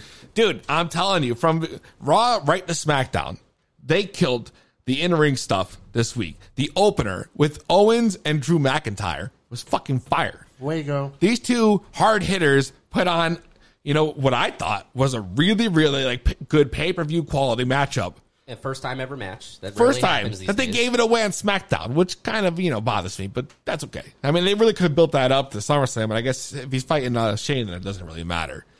But SummerSlam is just a whole bunch of rematches anyways. Oh, well, we'll save that one for the go-home show. Yeah, all right. The big go-home show for the 2B Blunt podcast.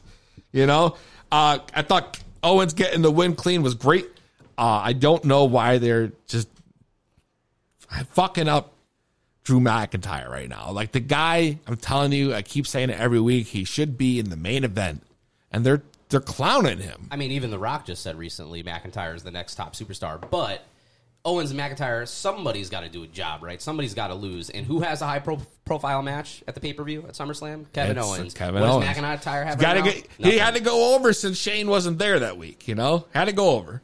You got to take advantage of that. that was great. Ember Moon and Bliss was all right. I thought that Ember Moon came out looking really strong again from the match itself, not until the post-match beatdown where Bayley comes in and gives her the belly to belly. But it was retribution from last week. So I get that, but I still have a problem with that. Bro. As a guy who was who was wrestled before, who understands how the things work, I don't get why they would you could see the crowd's face, they were all confused when she hit her finisher move on Ember Moon. We get it's retribution, but she's supposed to be the goody two shoe, what I mean? But last week Ember Moon pretended to be her friend and hit her with hers. So it's retribution.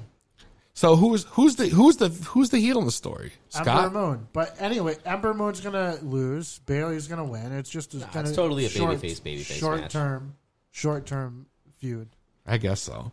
And then of course AJ and Kofi, great main event. Yeah, great. But Dave Meltzer decided to break. It was going to be the New Day versus the OC because Vince McMahon took the rights away from writing SmackDown from Eric Bischoff. Yeah, right. He's the same guy who said Eric Bischoff wasn't going to be doing creative on SmackDown. He did it again the next week, and he said it was going to be the OC versus the New Day. First time ever. Well, not even Meltzer, though. Meltzer's a fucking jabroni. WWE's official Twitter account posted earlier that day, and I won't even tell you the time. I don't know the time.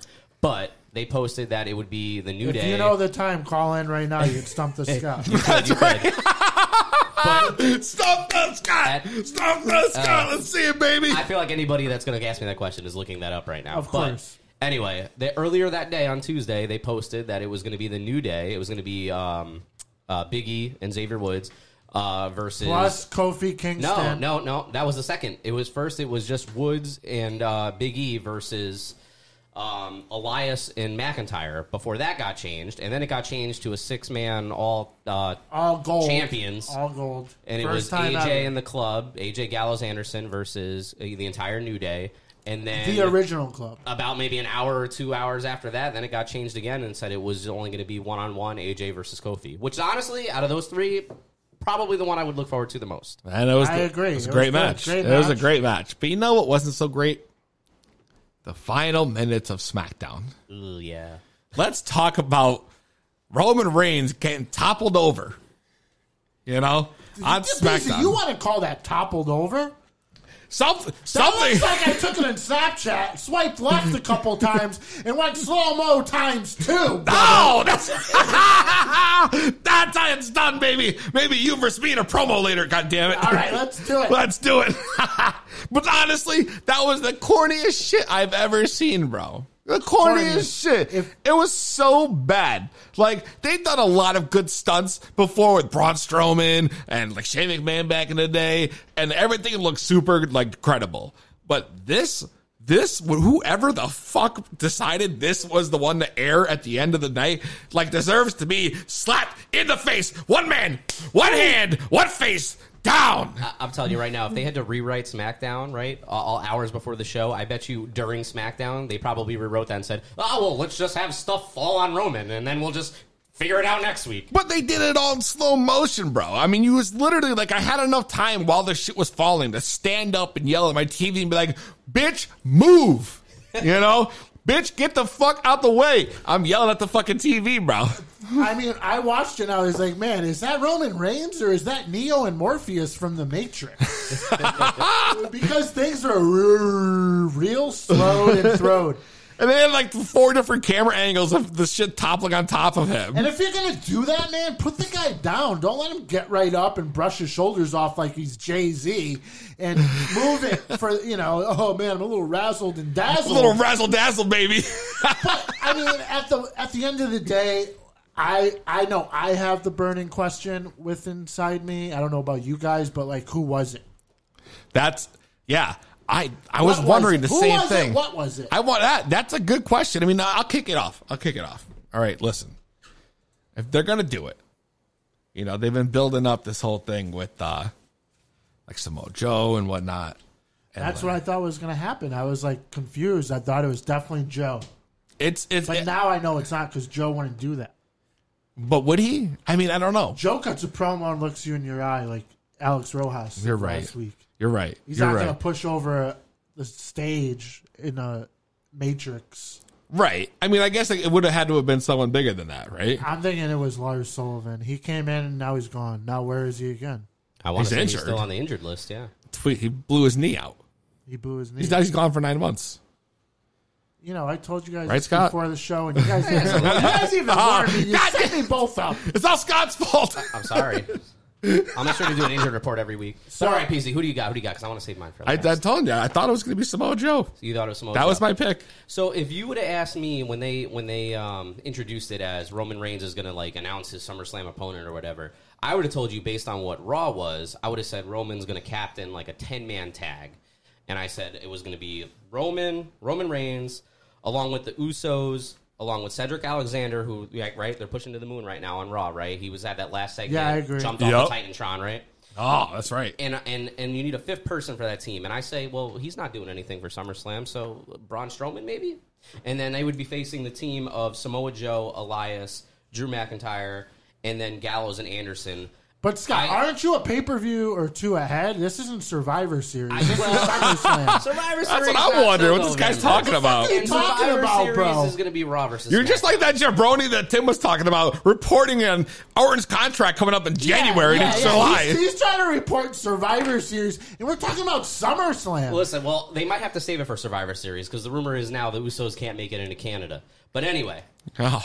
And I say Gallows and Anderson on that heel team, but I really think it should be Revival. But apparently, you know, there might be something going on with the Revival now. But we'll touch that maybe on another podcast. Where are you going to pick? Who are you picking, bro? Who's your fifth member? Where the fuck are we going here? We asked one person who pushed over. Now tell us the one person. You've listed 15 superstars. We asked for one. All right, I'm going to give you my one, all right? Because this is what I thought it was before SmackDown started. Now I'm going to tell you what it is, I think, after SmackDown started. Here we go. Who's rumored to have a match at SummerSlam? Supposedly, it's supposed to be against Dolph Ziggler, but Dolph Ziggler already has a match right now against The Miz. So I'm telling you right now, it's Goldberg versus Reigns, Spear versus Spear, and you know what? Goldberg, he's got a lot of redemption, right? He wants to redeem himself from super shit down. Just like Undertaker did. Oh, super shit down. And who was Undertaker's tag team partner at the last pay-per-view? Roman Reigns. But I think it's going to be Goldberg did it. It's That's Goldberg. a pretty solid prediction, Frank. I don't know. Yeah, Goldberg's been on Instagram saying "Fear the Spear, Jackhammer's coming." If you don't just turn your phone volume off, you're gonna have BS. That's right. I'm sorry, but listen, put that shit on silent. God damn it! What do you think this is? I mean, what do you think this is? You have to be like you're like a guest and you're disrespecting the man who demands respect. I hate putting Jim Johnson ringtones on silence. That was a ding, bro. That was So not we an got Undertaker Reigns, gong. but personally, for me, SummerSlam's coming up in Toronto, and who is besides Edge? Edge is from Toronto, right? Edge is from That's Toronto, right. yes. Who Who else is is the coming? second biggest superstar from Toronto, Scott? Are you gonna say Christian? Because I don't think so. It's gonna be Trish Stratus. Oh well, you're right. Well, you're saying Trish is gonna face Roman? No, we're moving on, Scott. Okay, I'm sorry. We had a King's Court this weekend. Stay on the wagon or get fell off. We God had damn a it! King's Court this weekend in SmackDown. When's the last time we had a King's Court? I couldn't even tell you. You want to stump the Scott? I Frank want to Knox say the last is King's here. Court was the one that Dolph Ziggler kicked him in the chest, in the heart. Peezy, fact check it, because I just But tried I to could be stump wrong. the Scott. I could be wrong. Frank Knox won, Scott Listen, 0. I just remember 94s with William Shatner, but I want to say his last King's Court might have been the one with Ziggler kicked him in the chest. You could be right. We'll actually fact check this after. All right, we'll the show. fact check. That's probably a better idea. Listen, We'll none of you know. You're all fact checking too at home right now. That's right. Call it 860-384-7110. So yeah, we got Trish Stratus coming back to fight Charlotte Flair. Great match, dude. You know? I'm probably looking forward to this match more than any match in SummerSlam card that I've seen so far. Well, I agree. Woo! That's right. Woo, the Charlotte Flair, baby. You know, she's already ran through the entire women's division. She's gone through them all. And this makes perfect sense. It's a perfect time to light the second blunt. I mean, I was going to wait for Haggerty, but, you know. It's Go ahead. Charlotte Flair. That's right, Charlotte. We're talking about Charlotte. Light it up. Light it Flair. up. Light it up, goddammit. You light that blunt, and you let her right now. That's what I'm talking about. You know? And I feel like Flair has gone through the entire division, and I feel like this is a really good stepping stone for Flair to further herself as you said, Frank, the best women's wrestler in the business. And it also is something fresh and not like a repeat of something she's already done before. It's one of only 2 matches on the entire SummerSlam card where it's going to be the first time 2 superstars has faced off in the center of a ring. Well, it's about time, you know? It's about damn time.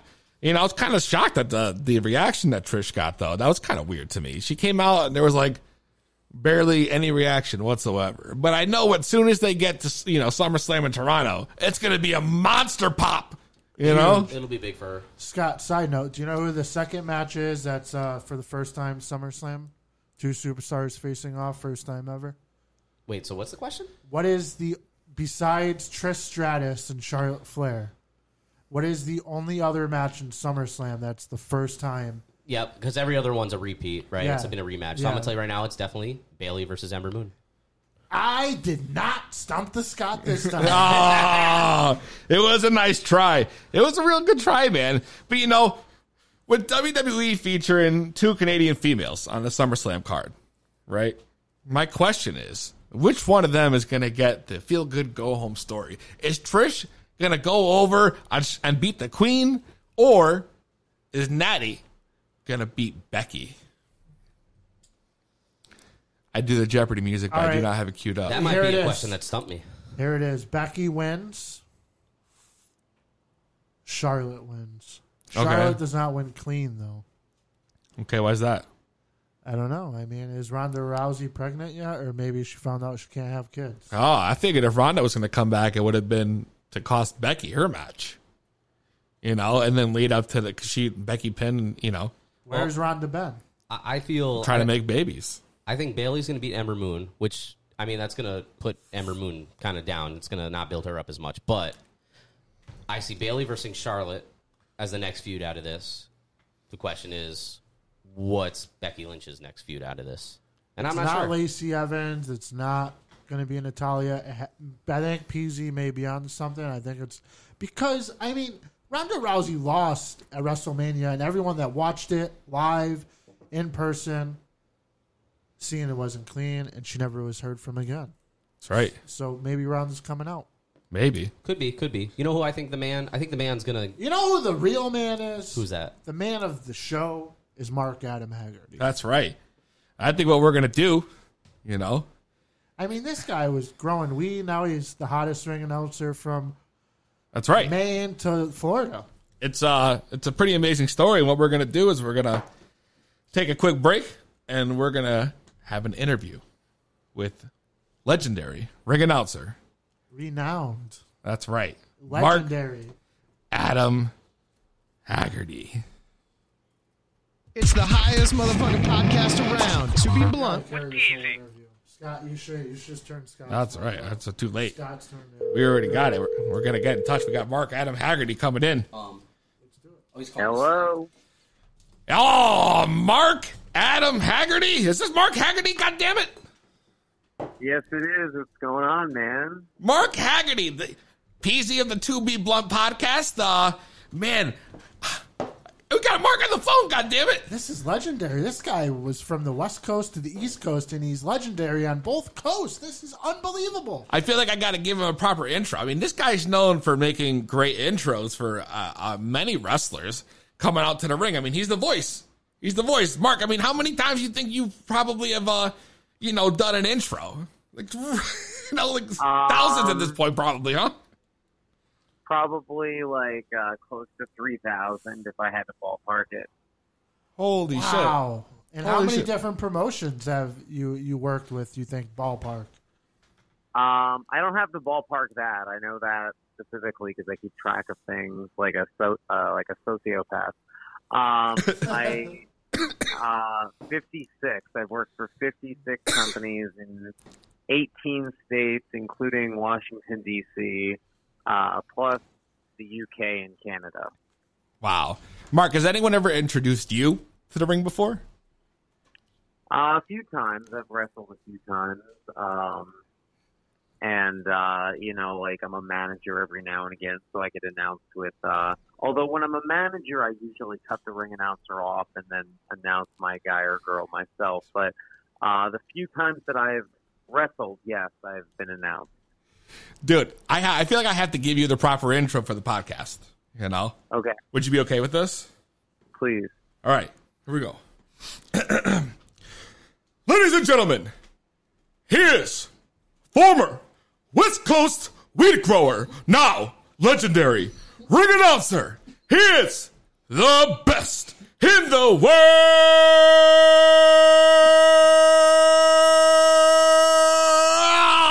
world, Mark Haggerty. That was good. I don't know if I could do that well right now. I'm not really in the zone for announcing right now. That's pretty good. You don't have to be. That's my job. That's my job, bro. You're going to be doing a commentary this weekend, right? That's right. I am. Right in Tazrax. We're going to be at the same show, I believe. Yes, we are. We're going to be at Tazrax in Naugatuck, Connecticut for House Rules. Hashtag House Rules. Use that hashtag. I'm excited for that show, dude. I know. Hashtag, what was it, TOS House Rules, I believe? That's going to be it's going to be fire, bro. It's going to be fire, you know? And any show that's got me and you on the bill's got to be good. Yeah, it's going to be good. It's Great got, talents. All the TOS people, and I'm bringing a couple of guys, 3 guys from Chikara, so it'll be a good time for sure. I'm looking forward to it. Wow, that's huge, man. That's huge. You know, you're working with Chikara is pretty awesome, bro. Yeah, I'm really excited about it. I started at the beginning of this year, and we're already gearing up for a really big year next year. We're going to start shooting for next year, beginning in October. So, I love working with Chikara. It's been a wild and fun ride so far. Bro, I don't mean to change topic. All right, if you don't mind. I mean, obviously, we're a big weed podcast here. You know, we like to cover a lot of wrestling, but I like to cover a lot of weed.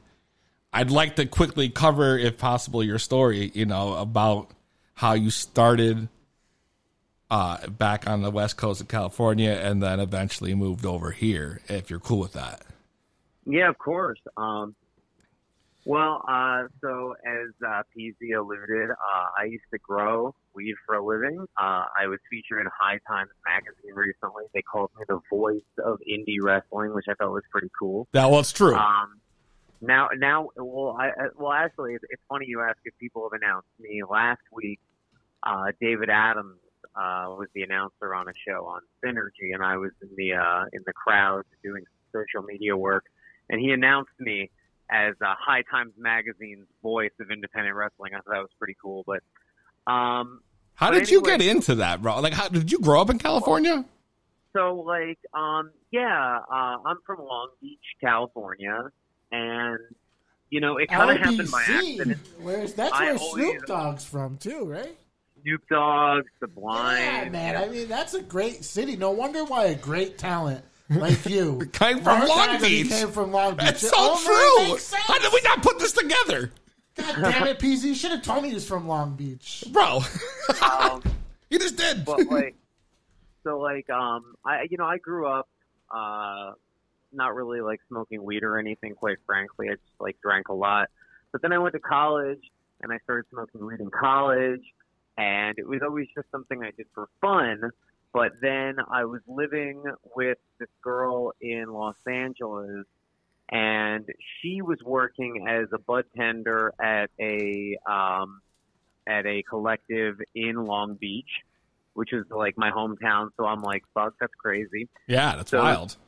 So she's working there, and then one day she says to me, she's like, oh, so this girl that I work with can't come to work. She had to go home because I guess this chick was from Canada, and was facing some kind of a deportation thing. What? So she had to go home and handle some shit.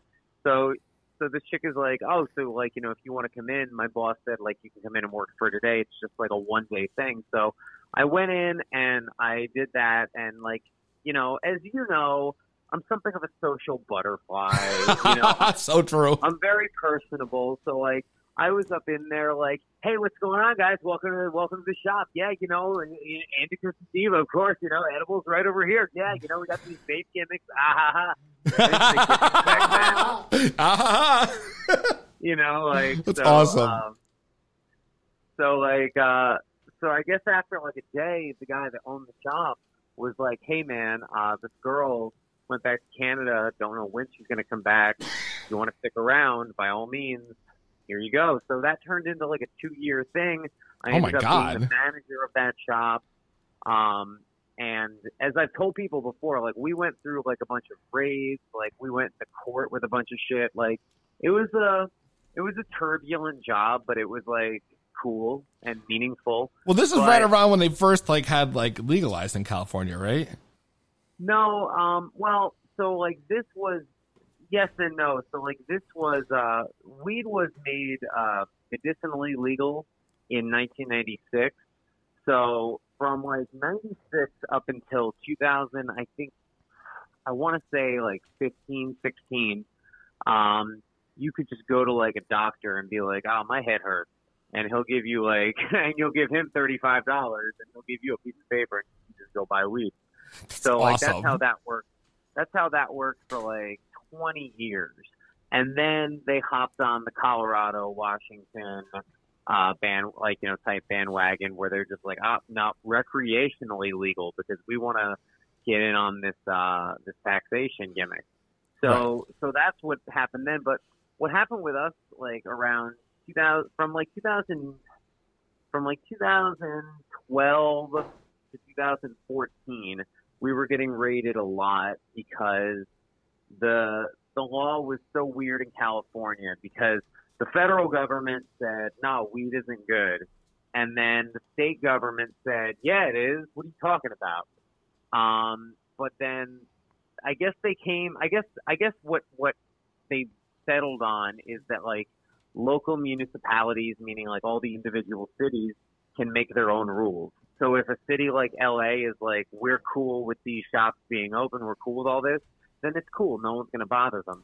But I guess Long Beach, as cool of a city as it is, as we said, Snoop Dogg, Sublime, Mark Haggerty, you name it. But like, that's right. As cool as it is, they were like, no, we don't want this.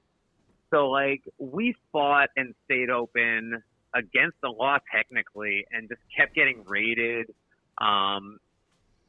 Like we kept reopening, but eventually I ended up getting into growing in Gardena, California. See, that's huge right there, man. That's something I wish I could have done.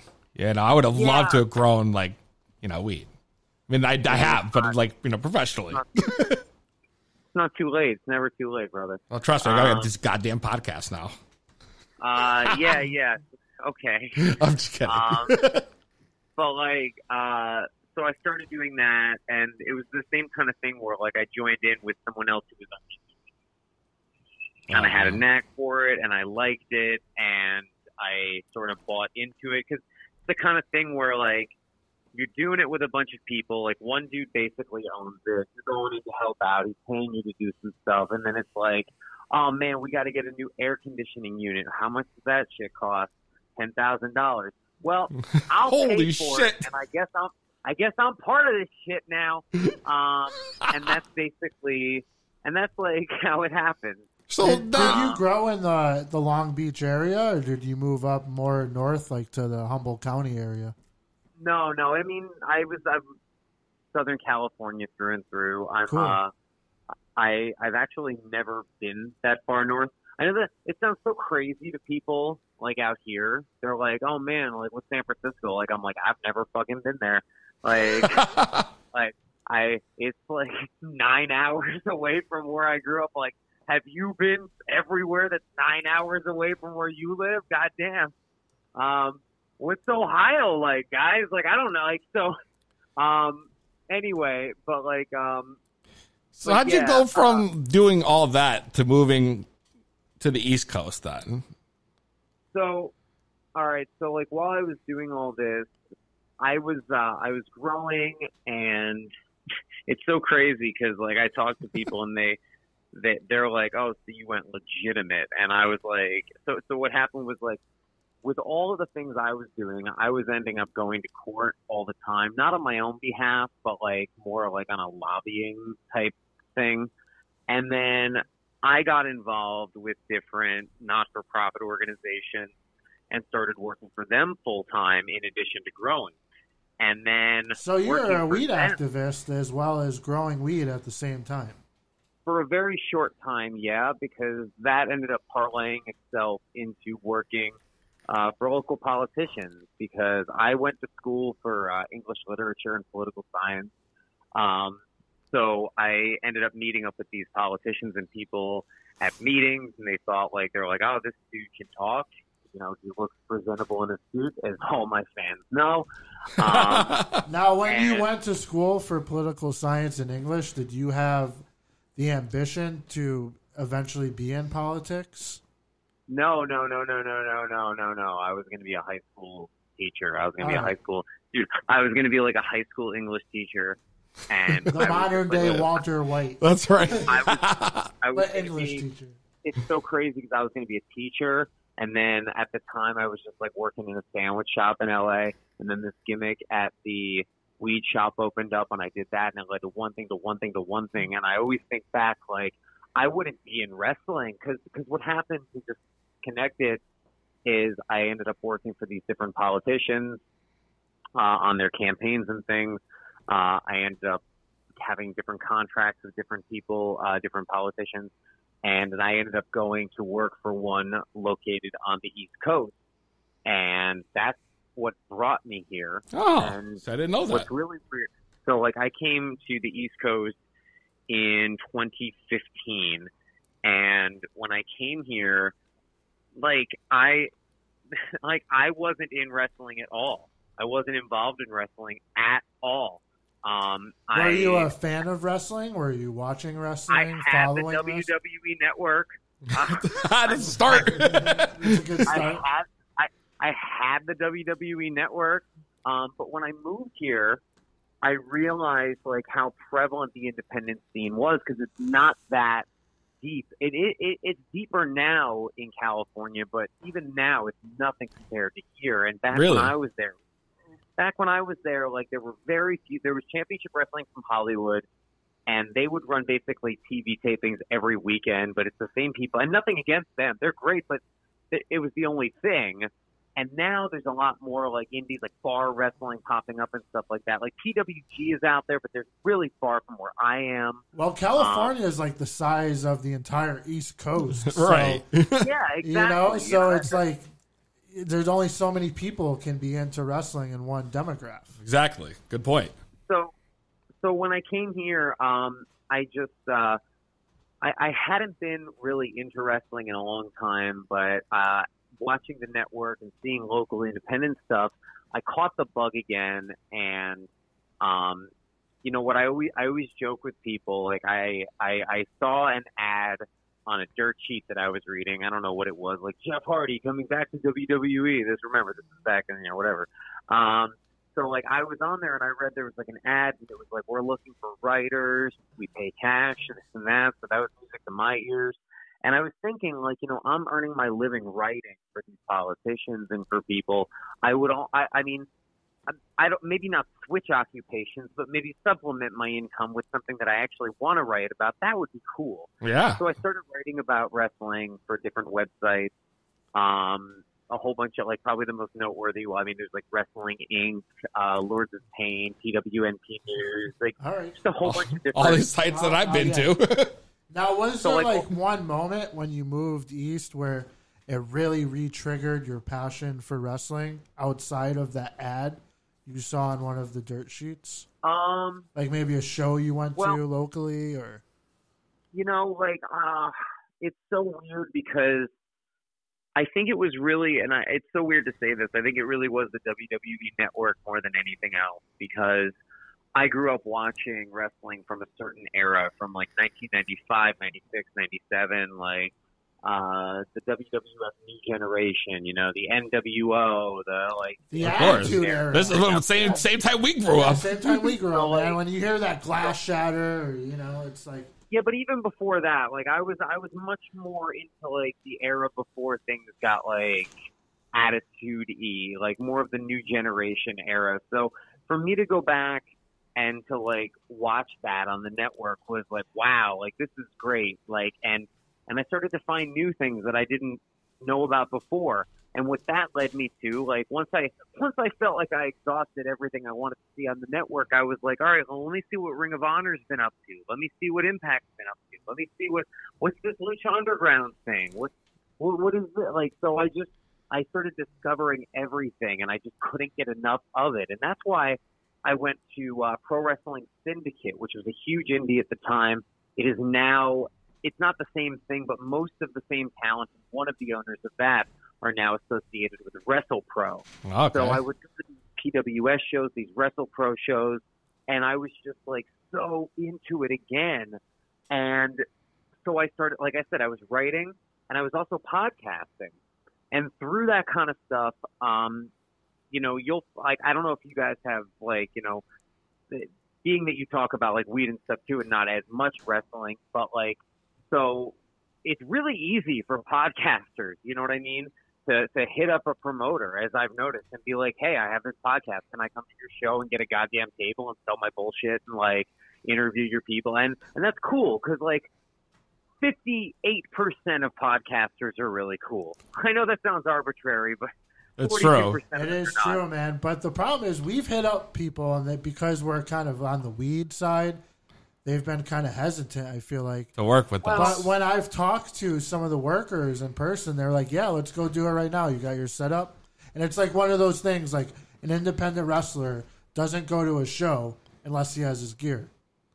Because you never know when your time's going to be called. That's right. Same thing with us at this point. You know, if we're going to be in this, we really got to be in this full time. Well, for sure. And I mean, that's what it was. So like, I was invited to a wrestling event just to like cover it for, I think it was like dailywrestlingnews.com or something. And I was just covering it for them, and they didn't have I think like some kind of like they didn't have a commentator. I don't know if it was play-by-play or whatever. And I was there, and I was just a guy that knew about wrestling and stuff, and they put me in that fucking spot in that moment. And I did it, and then one thing led to the next, and now 260-something events later, in less than 3 years, I mean, that's how it all happened. That's crazy, man. I mean, that's just insane that you went through all that and then ended up where you are today. So now fast forward a little bit. Here you are. You're doing shows all the time. I mean, I see you literally booked like every weekend. It's insanely awesome, and I love to see you out there. I love when I love when you do announcing. I like being there on commentary and being able to hear you is great. But like, what is your favorite aspect of being a wrestling announcer that keeps you coming back? Oh, that's a really good question, man. So, you know what I tell people all the time? You know, if you and I ever drive together, I'll tell you this because I pontificate to people when they drive with me. I hope we do one day. I tell people, I say, like, you know what?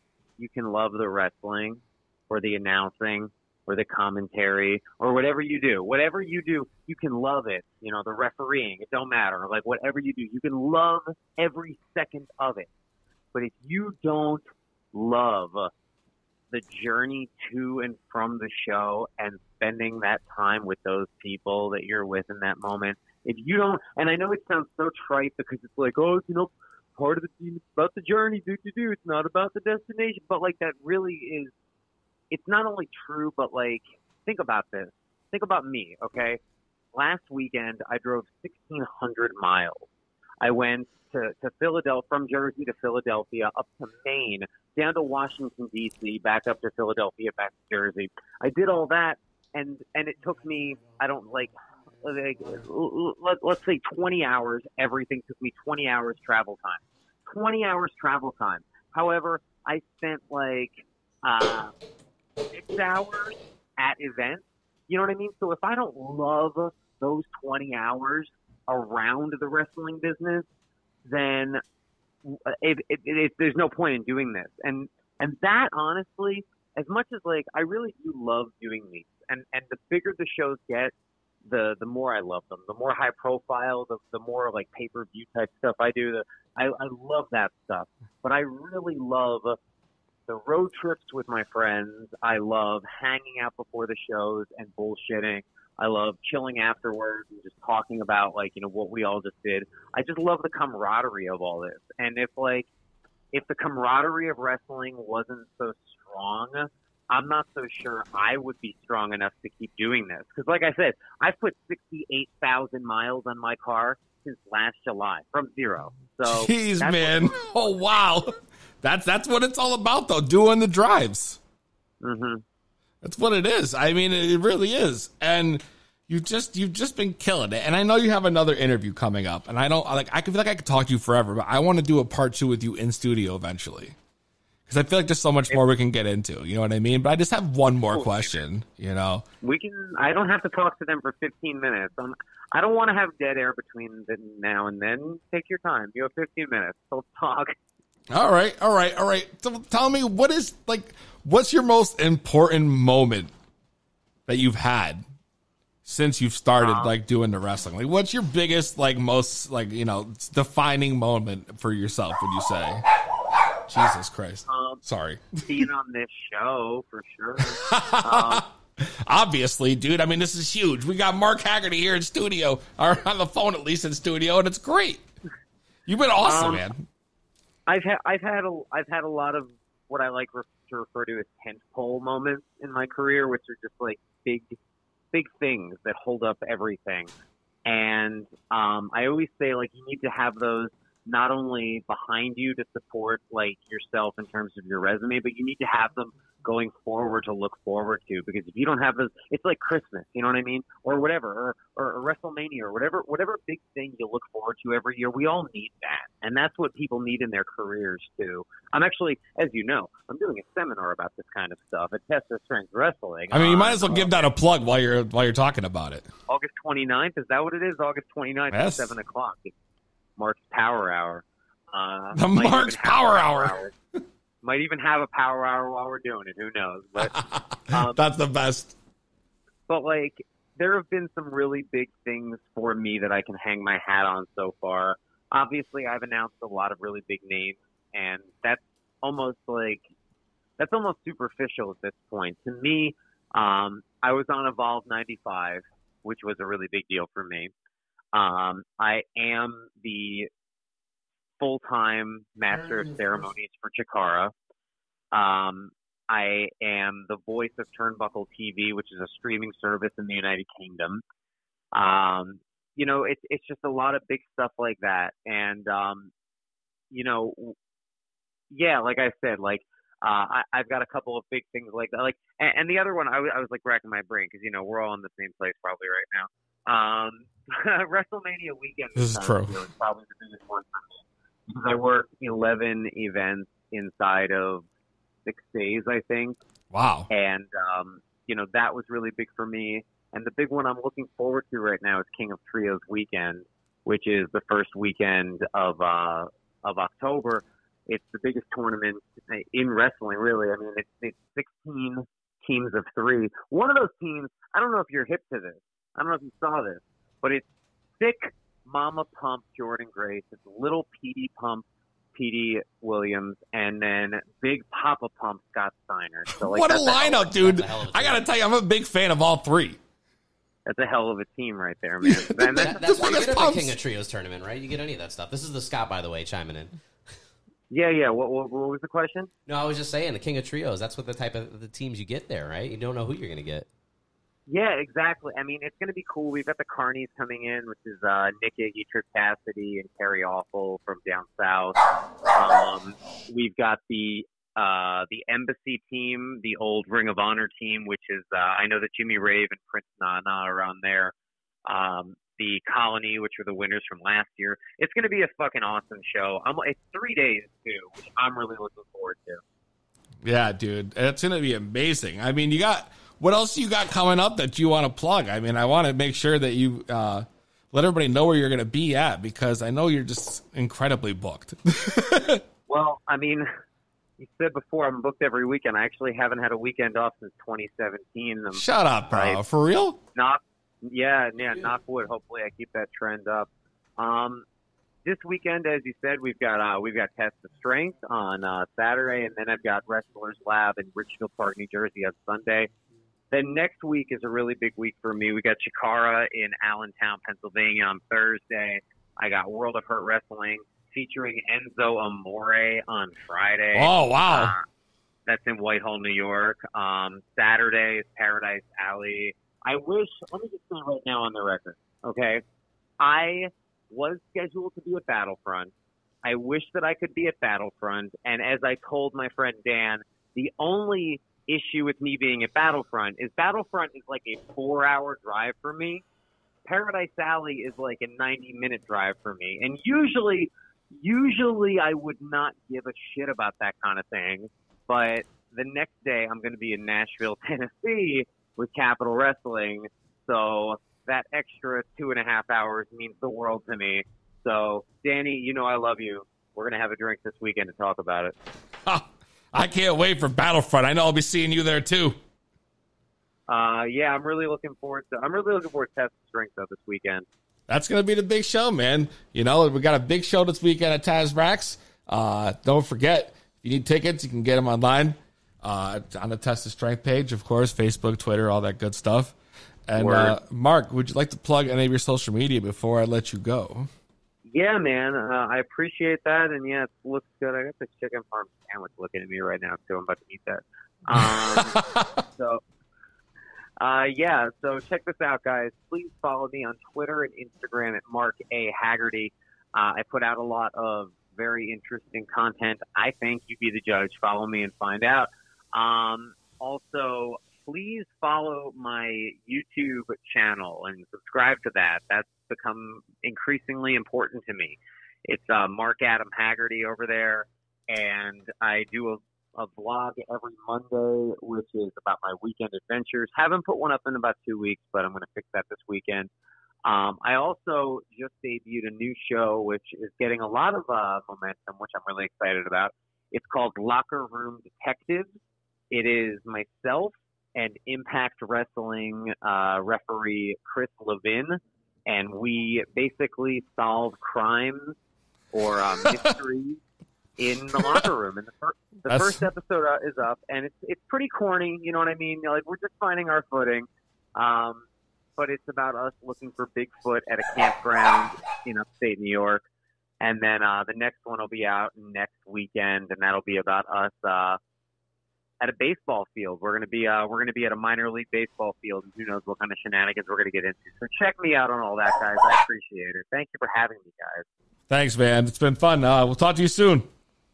Definitely. I'll see you Saturday, brother. Mark Adam Haggerty. This is the privileged TJ Howell III. And you're listening to the 2B Blunt Podcast with Peezy. Wow, Mark Adam Haggerty on the phone, and we are back on the 2B Blunt Podcast.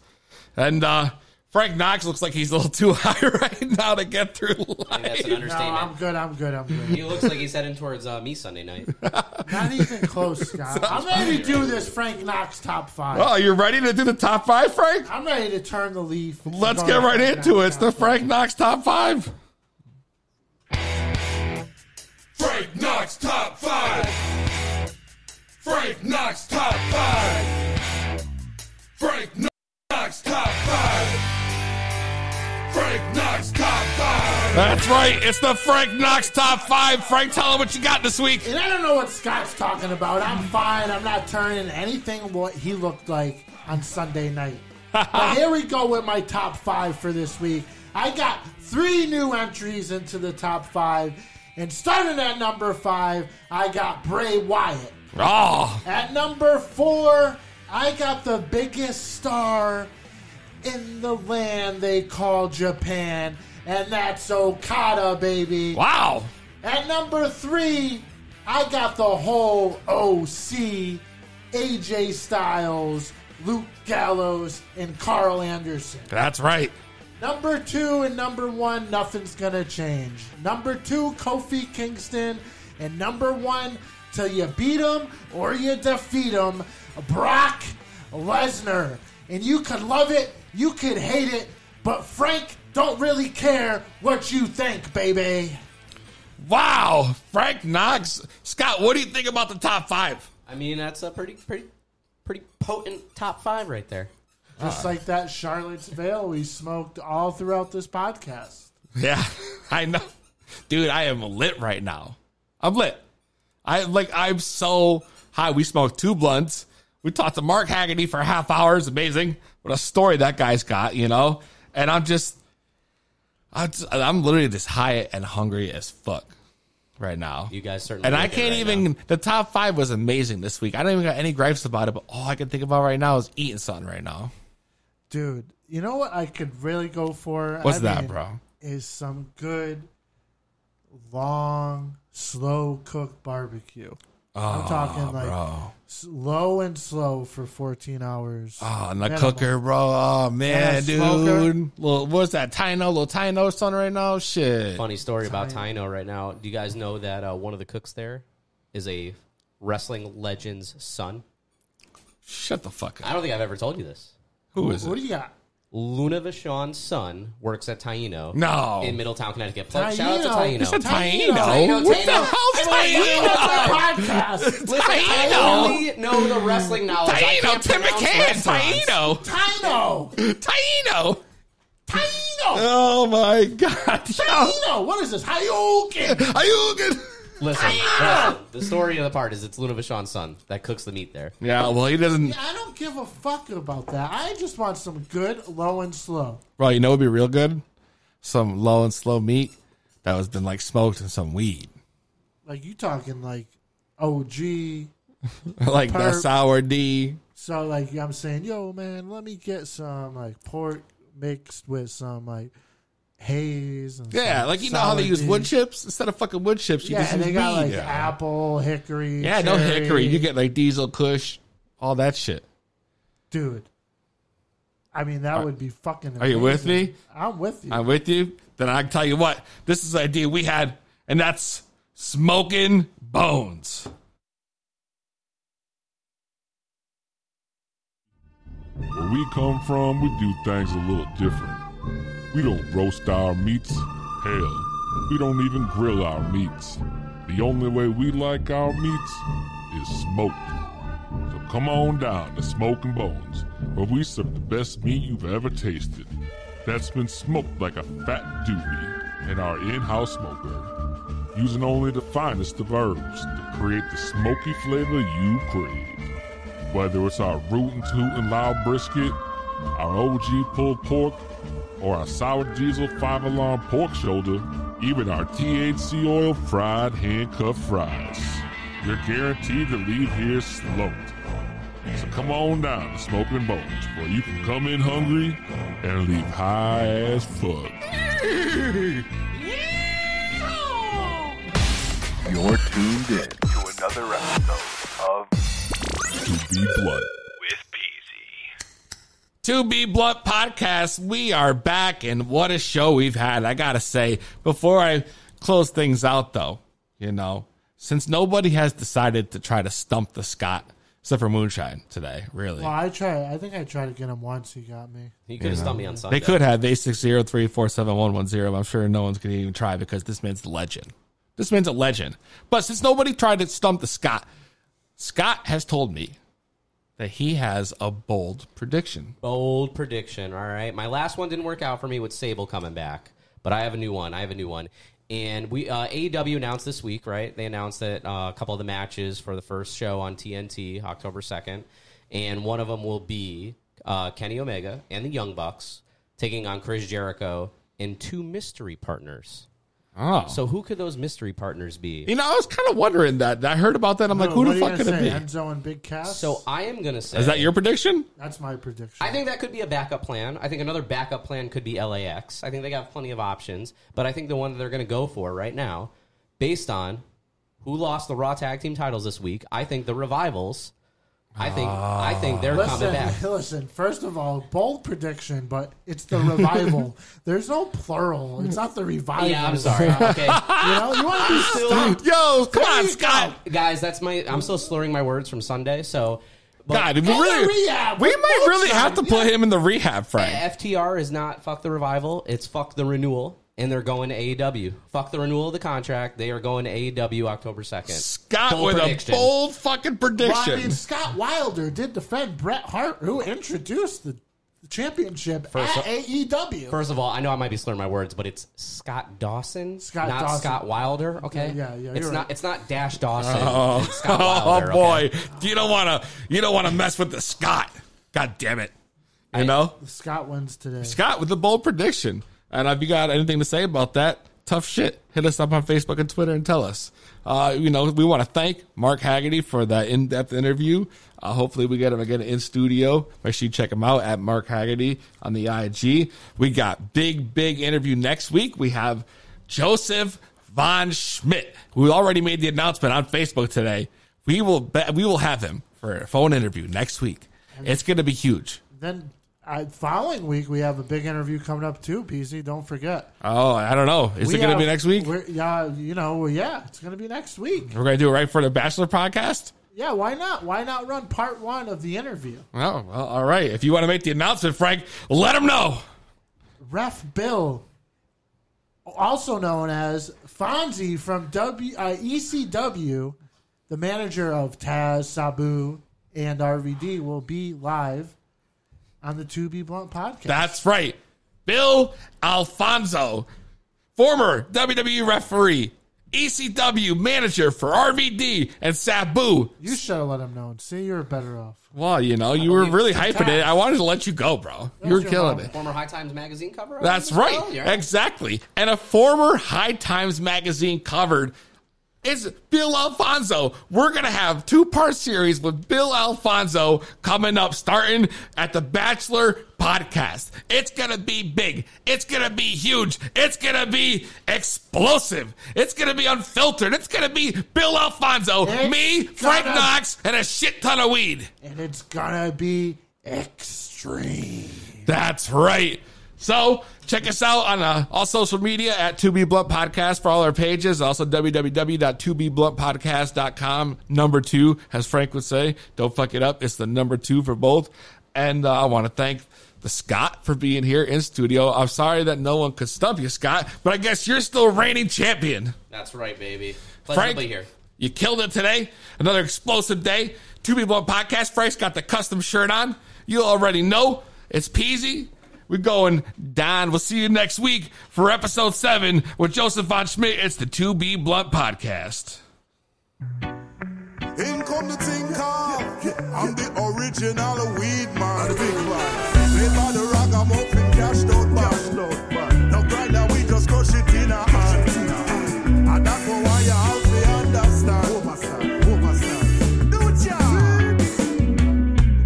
Inhale the air, I feel your sweet sense of me. You make sense to me. You heard right, homegrown to heal the people. And it should be legal, but some still put up a fight. Not everyone can walk in a store, buy an ounce, nothing more. No dispensary to stock it. Here you got to hustle like before, just to score a little indoor. I know who's got it. Yeah, anytime I'm running dry, I never have to worry. I know just the guy. You always reply, so I can re-up on my supply. Give it up for my weed man. I call him when I need him. Always got the fire on deck. Yeah, he's my weed man. Chronic rolling ready when I see him, and he ain't ever let me down yet. Because sativa, homie's got what it takes to relieve ya. And no matter where I'll be, all I do is call. He gon' bring it right to me. He's my weed man.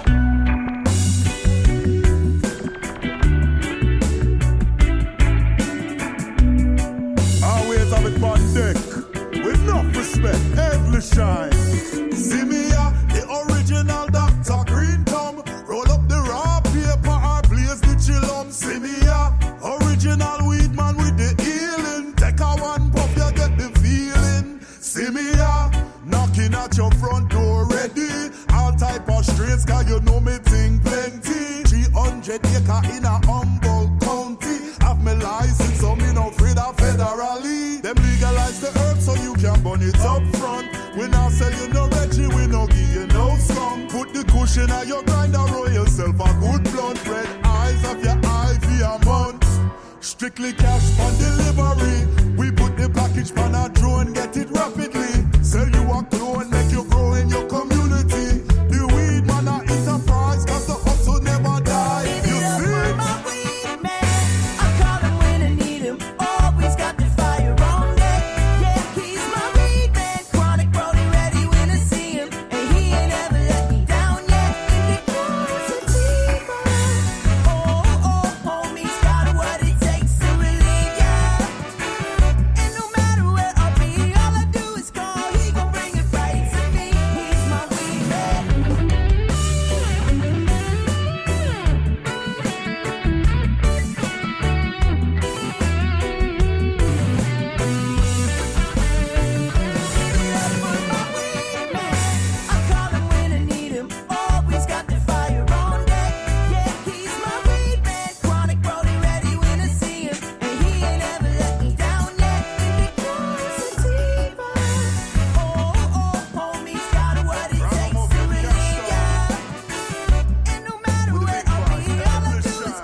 It's the highest motherfucking podcast around. To be blunt. With